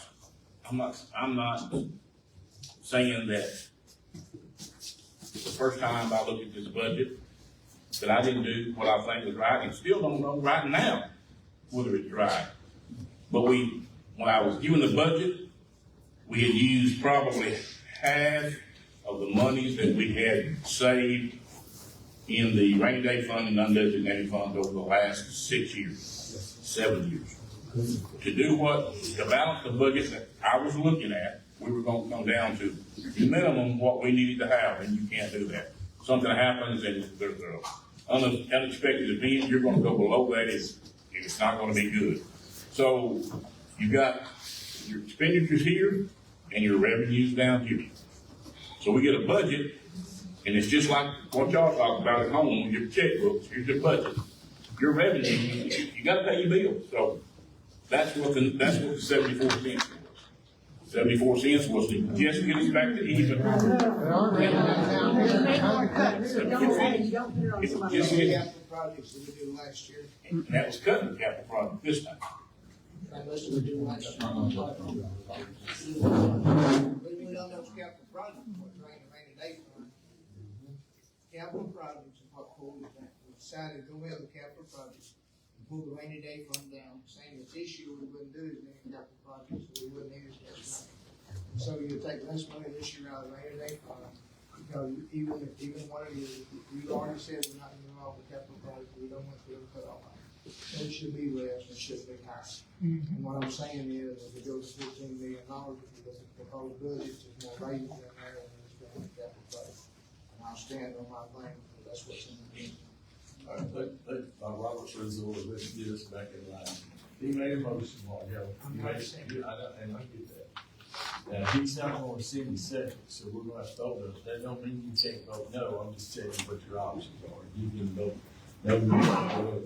So, Let's clean this, let's clean this up. Move on, you say. I'm gonna have to let the council.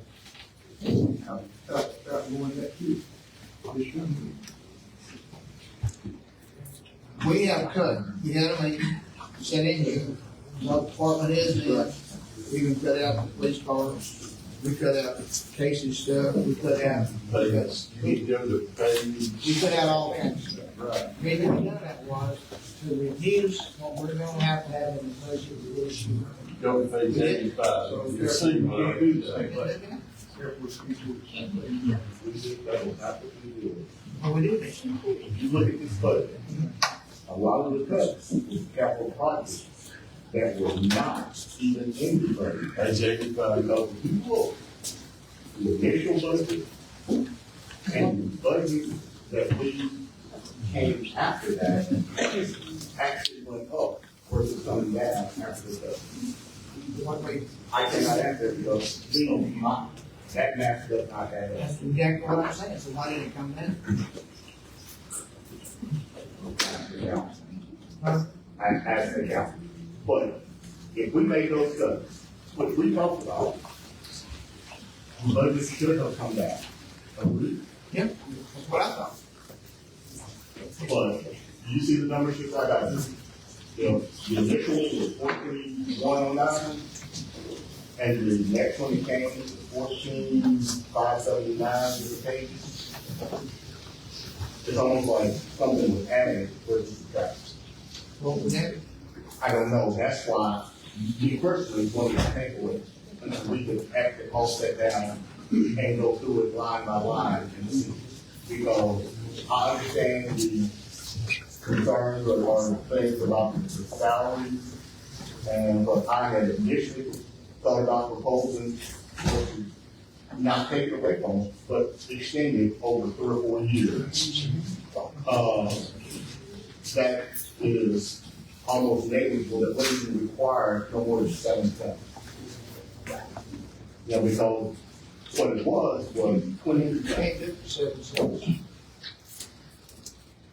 That's good. Yeah, the numbers that were initially given Well, go back to what you just said. You just said, why didn't the budget go down? We took all capital projects and went up. So you gotta add that back to it. And that 7 cents ain't gonna. No, I don't even want to use this stuff. That's the whole thing. I agree with you. I can go line by line and figure out what happened. But, you got a budget. But, I want us all to be in the room, and we all going on this thing line to line, and we're gonna agree on every number that goes on. Are we not gonna do this? I love workshops. I'm not pressed for time. I don't care if it takes 2 weeks, I'll leave everything right here. But I want this thing brought down and put in line what the revenue is. If we need a slight tax increase, I'm for it. There's something wrong why this thing went up so high, it's 79 cents. I don't know what it is. You and I are talking the same thing. Okay. We're going like.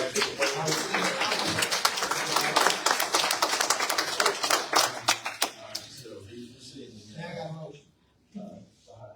Let's make sure we're all.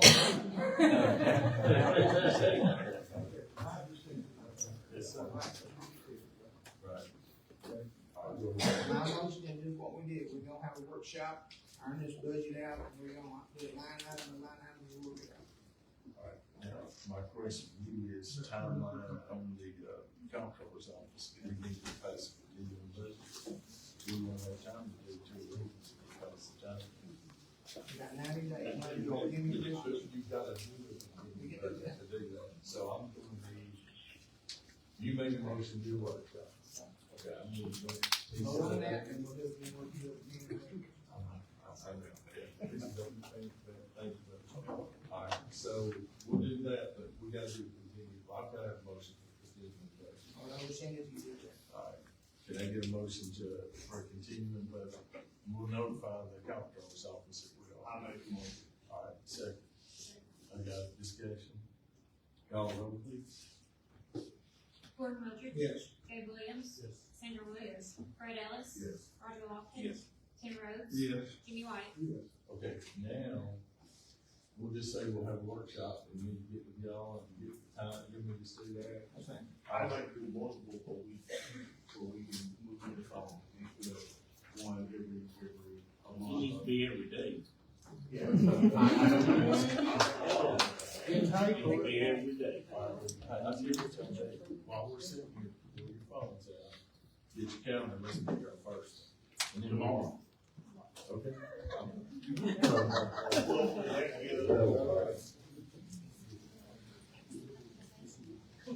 Here's what you gotta realize, but You know, we had all kinds of meetings, that not all of us attended.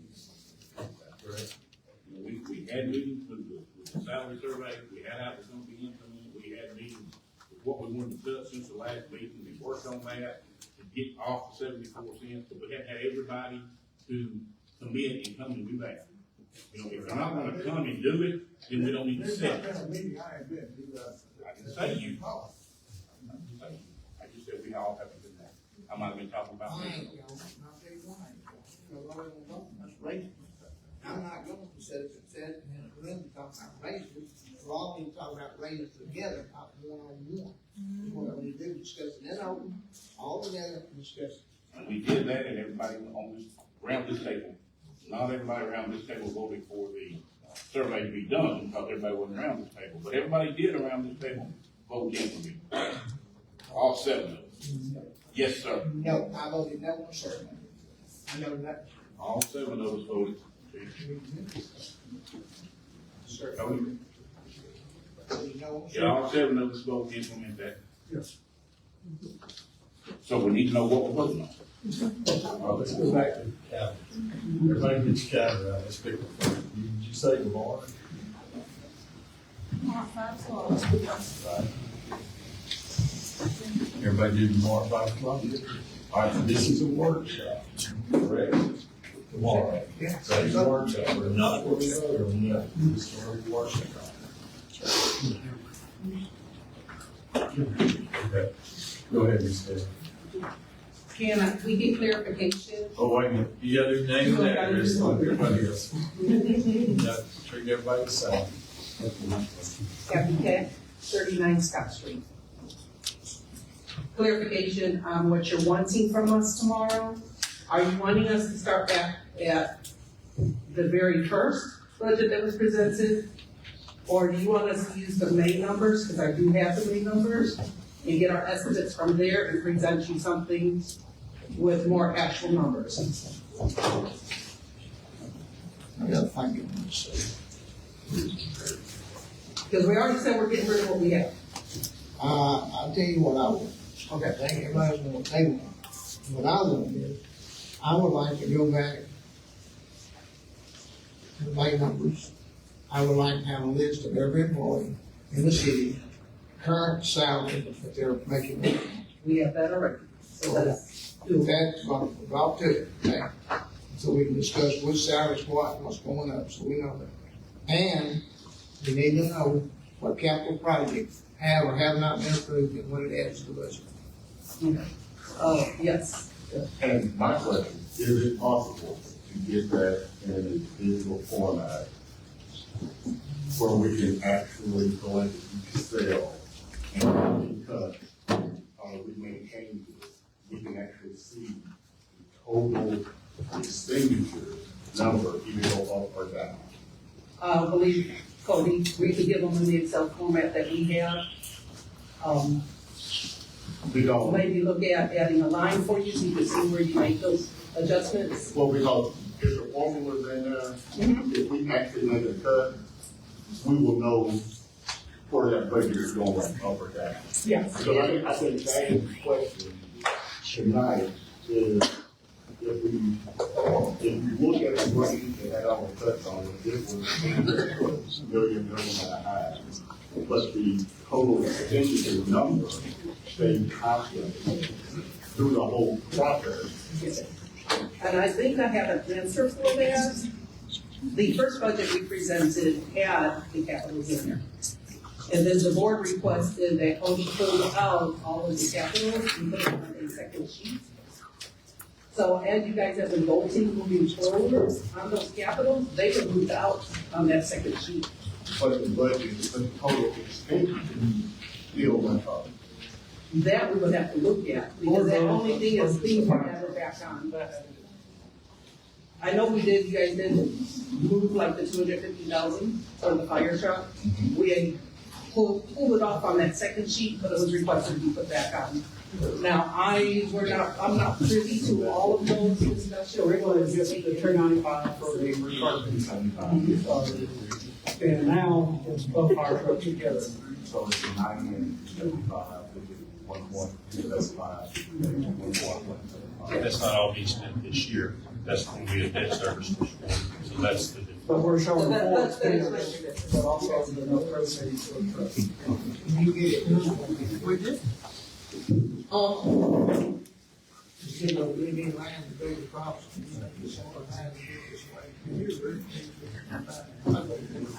Yes, we actually can do that, just in our format, like, yeah, we just need to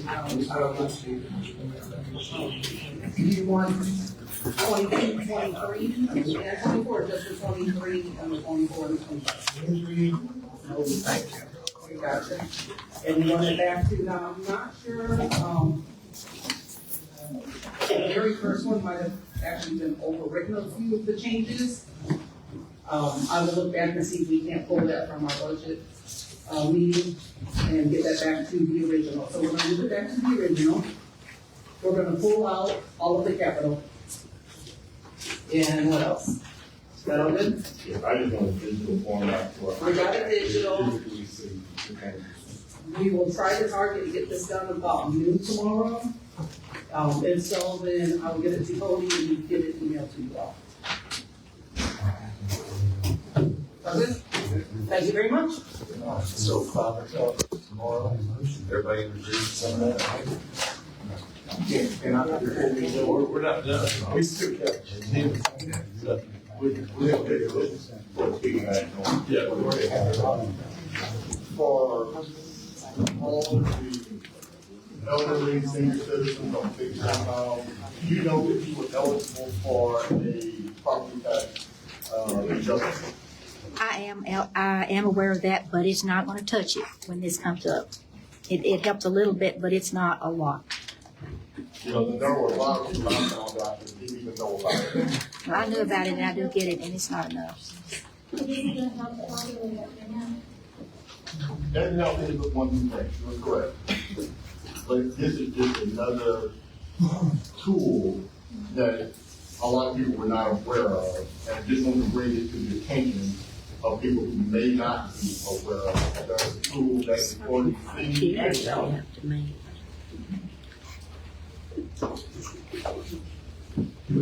Answer your question. I didn't answer her question, really, the tool. The question was about the seniors and how that budget is affecting them. And it's where there's so much confusion among the house here. I don't know how y'all figure out anything. My first time coming down here, I can't figure out what somebody is talking about because it's a mess. The people in the county should be involved as deep as we're involved more than some people on this and committee. Because we're trying to figure out what John really said, and we were, I'm not the only one, about what you all have said. And nobody's clarified enough. Cody's not answering questions. You use the tool, answer the question, that didn't give her an answer. What's that tool? Is it how much is your income? We're going to adjust your property tax? If you come to RO at 5. Okay. Just be here tomorrow. I will be. You're just saying, well, yeah. Income base takes off a portion of the tax.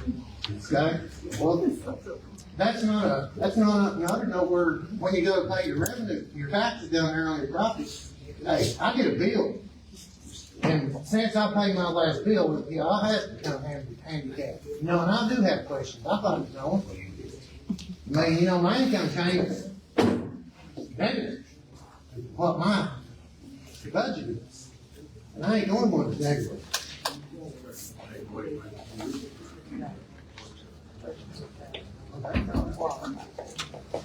You know, yeah. Is Corey? Hey, Steve. Some just, I know, but some just hit me. You have to adequately give notice on the workshop, and tomorrow at 5 o'clock is not adequate notice to the paper. So, I mean, I don't. If you post it on your website, on the city's website, and on Facebook, I think you would be an adequate notice for a workshop. Do it in the morning. Yes. And post it in 3 places. We could do like City Hall, the courthouse. Right. And the It's library. not ideal, Yeah. but you are still adequate. You will barely fall in the adequate notice. Well, I'm noticing you right now. Yeah, but you have a crowd here that I think is aware of what's going on. So we're gonna do tomorrow at 5, right?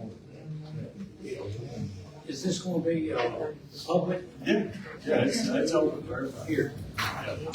May I ask a question about the survey, the salary survey that was done? Go ahead, we got a lot of. Okay, my question is really quick. Where was the company out of that did the salary survey? I think North Carolina. North Carolina, so it wasn't even a Tennessee company. Okay, so keeping in mind, I guess you could hire another company that could come in and pick different towns out there, and they may say people are being overpaid. It's possible. So that's just one survey arbitrarily done by somebody in North Carolina. So maybe keep that in mind when you're looking at things, you know. Other companies may say, hey, you're making too much money. I understand that, you don't want to do that. But I'm just saying, just keep that in mind, that just because they said, hey, this is what we think, doesn't make it so. And my other thing was, well, somebody made a comment that when we have expenditures here and income here, we need to get that up. Unfortunately, we have to get our expenditures down to meet our income. We don't have that. Okay, we have to get, we have to get cuts, so. Cuts and a combination of both problems. And so we were trying to get there, and I don't know how the budget got turned out here and yonder, but that's what we were here tonight for, was to see where we had come down to. That's what we spoke about. We'll go real fast on it, right? 7.3, discuss for resolution. What that is hey, hold on, y'all. I need order, okay? We still got a finish. You're welcome to stay, but if you're gonna talk, I need you to step out for this finish, okay? Thank you. I'm not trying to be rude, it's just based on. All right, 7.3, discuss for resolution on Culver. This is opioids. We've already had a settlement or two. This is just more money that we can put in on our opioids. So, all right, have a motion. Any discussion? Call roll, please. Gabe Williams. Sandra Williams. Fred Ellis. Roger Lawson. Tim Rhodes. Jimmy White. Gordon Luttridge. Okay, motion passed 7.4, discuss for first reading of ordinance amending the official zoning map. Lexington, Tennessee, by zoning annex property tax parcels 009.02 of the Lexington Industrial Board is depicted on Harrison County tax map 051 into heavy industrial. This is the first reading. Cody's set out property requires leads. Be the second interest, we looked at the industrial park out there. All right, and that's it. Any discussion? Call roll, please. Sandra Wood. Yes. Fred Ellis. Yes. Roger Lawson. Yes.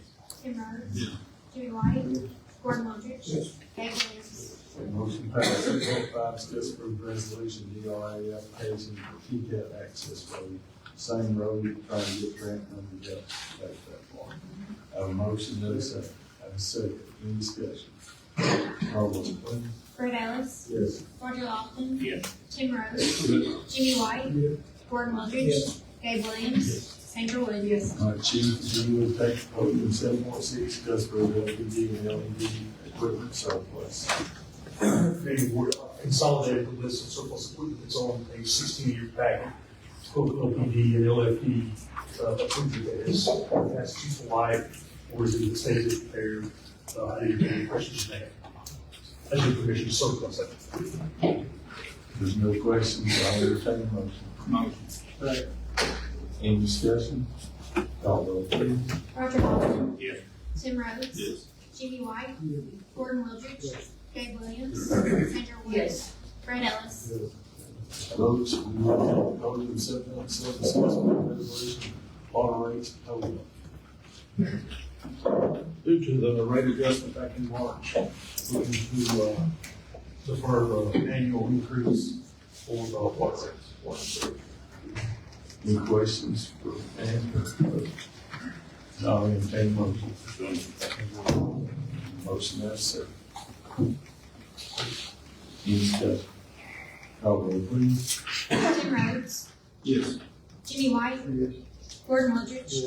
Gabe Williams. Sandra Woods. Fred Ellis. Roger Lofton.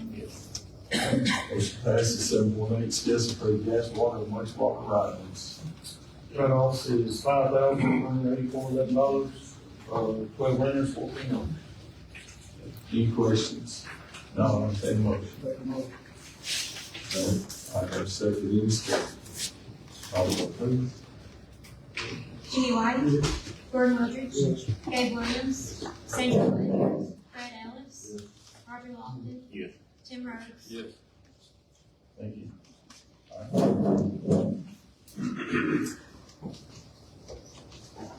Gentlemen, 7.9, yes, approved second reading of ordinance adopted. Any questions for him? This is the second reading. No questions, I'll entertain a motion. That motion is your second. Any discussion? Call roll, please. Gordon Woodridge. Yes. Gabe Williams. Sandra Woods. Fred Ellis. No. Roger Lofton. Yes. Tim Rhodes. Yes. Jimmy White. Okay, motion passed 7.1, we got a broadband. Yeah, it'll just be a quick update on the broadband. So as of today, we've got 1,202 Lexington customers that are connected to our service. So we're moving good there. Hit a good milestone last week. All of our West Lexington OLT service areas opened up for sales. So that we've completely finished Sand Ridge and West Lexington. Beginning this week, we'll start opening cabinets for sales out of North Lexington OLT. So we'll try to push north into the city of Lexington and into the county. So we'll continue that 5 cabinets per week. As far as how many cabinets we open up for sales, that seems to be a good pace for us. We're going to stay at that pace. By keeping that pace, probably the middle of August, we should have all of North Lexington open up for sales. So the majority of our mainline construction contractors, they're working in the Chesterton and Montgomery areas. And you've probably seen a lot of our like drop contractors, they're just running around Lexington and picking them up. So that's kind of where everybody is. So if anybody has any questions about anything broadband related, I'll do my best to try to answer those. Have you targeted those like we discussed before, the mail outs like Sand Ridge and those? Yeah, so we did the handout for letters in the mail in Sand Ridge. I need to get with Joe and we'll see how we can see if those have any kind of set. But we sent some of that, it's been at least a month ago. So you want to kind of give them time to actually hit the mailboxes and then let people start signing up before you can actually get a good idea if they had real effect. So I'll follow with that. Any more questions? Thanks, sir. Thank you. All right, citizens comment. I know I've got a gentleman that wanted to speak. I told you I'd let you come back up, so. I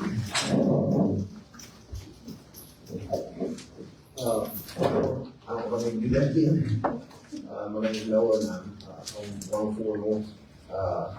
One thing I'd like from Mr. Lofton, am I allowed to tell him what happened with something, because I was told by somebody. You can address me and then I can ask you. I stopped in, I go around and see what other prices are, food trucks, because I have a food truck. And I stopped at a property and was looking, and a man came out of the food truck and said, "Hey, you gotta get off this lot, you're not allowed here anymore." I asked him why. And he said, "Well, we saw the pictures that you took, and you complained on everybody." I said, "No." He said, "You got told wrong." I said, "I went and complained on one man who was treating me different than everybody else, and he works for the city. I brought this to your attention." And I met with you, and I brought him in, and we met. Right. And basically nothing's changed. temporary, he's not come back to me. But he's also not responding when I tell him what I want to do. I was told I had 3 days to move the trailer. There was the county. I was gonna use it for storage. And he told me you gotta get rid of that piece of junk Toyota also. I said, Toyota truck has a license. It's got tags, insured, and I'm driving. It's got over 400,000 miles. He looks like a piece of junk to me. That's what he said.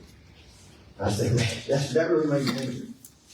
So anyway, as I was saying, I went to a property, and this man tells me I'm not welcome there anymore because I had complained on other business people and took those pictures. In which I told you at a meeting, I said, look, I don't cause anybody any problems.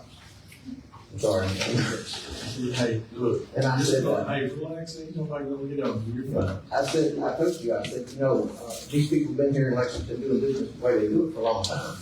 And I'm not here to cause anybody problems. And you said, well, if I was being treated different, I had to show you that. So I had to go take pictures and show it to you. I complained about one person, not other people's business, nobody else's business. But that's not what somebody else was told sitting here on this council. They were told that I called, took pictures to make problems for other businesses. That's just not true.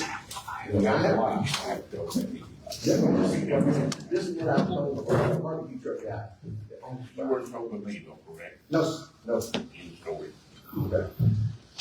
But that's what I was told.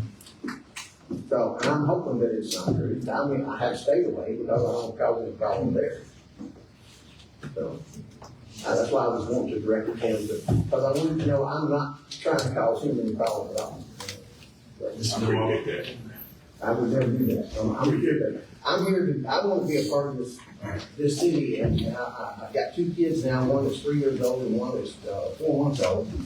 And I'm hoping that we can stay here and have them go to school and be a good citizen here. What time will you be at your work tomorrow? I will not open tomorrow. I've got therapy for my 3-year-old that's autism. What about Wednesday? Wednesday, I won't be open, but I can meet you. I'll come up there. I'll bring whoever you need. We'll try to work with you. I told you that all. You've always been kind to me. Hey, you have me too. I think you're a wonderful mayor. I think everybody here. I'll come meet you anytime you tell me. Just give me a time. Okay. Well, I appreciate you very much. Yes, sir. And I love you. Thank you, guys. Oh, one other thing. If you are going to be looking at salaries and get raises, I hope you give these guys, the police officers, the fire department, EMT raises. I think they're more than people. Appreciate y'all. Anybody else in the crowd have anything? If not, read email them. Let's go. All right, tomorrow at 5, right here. Where's it?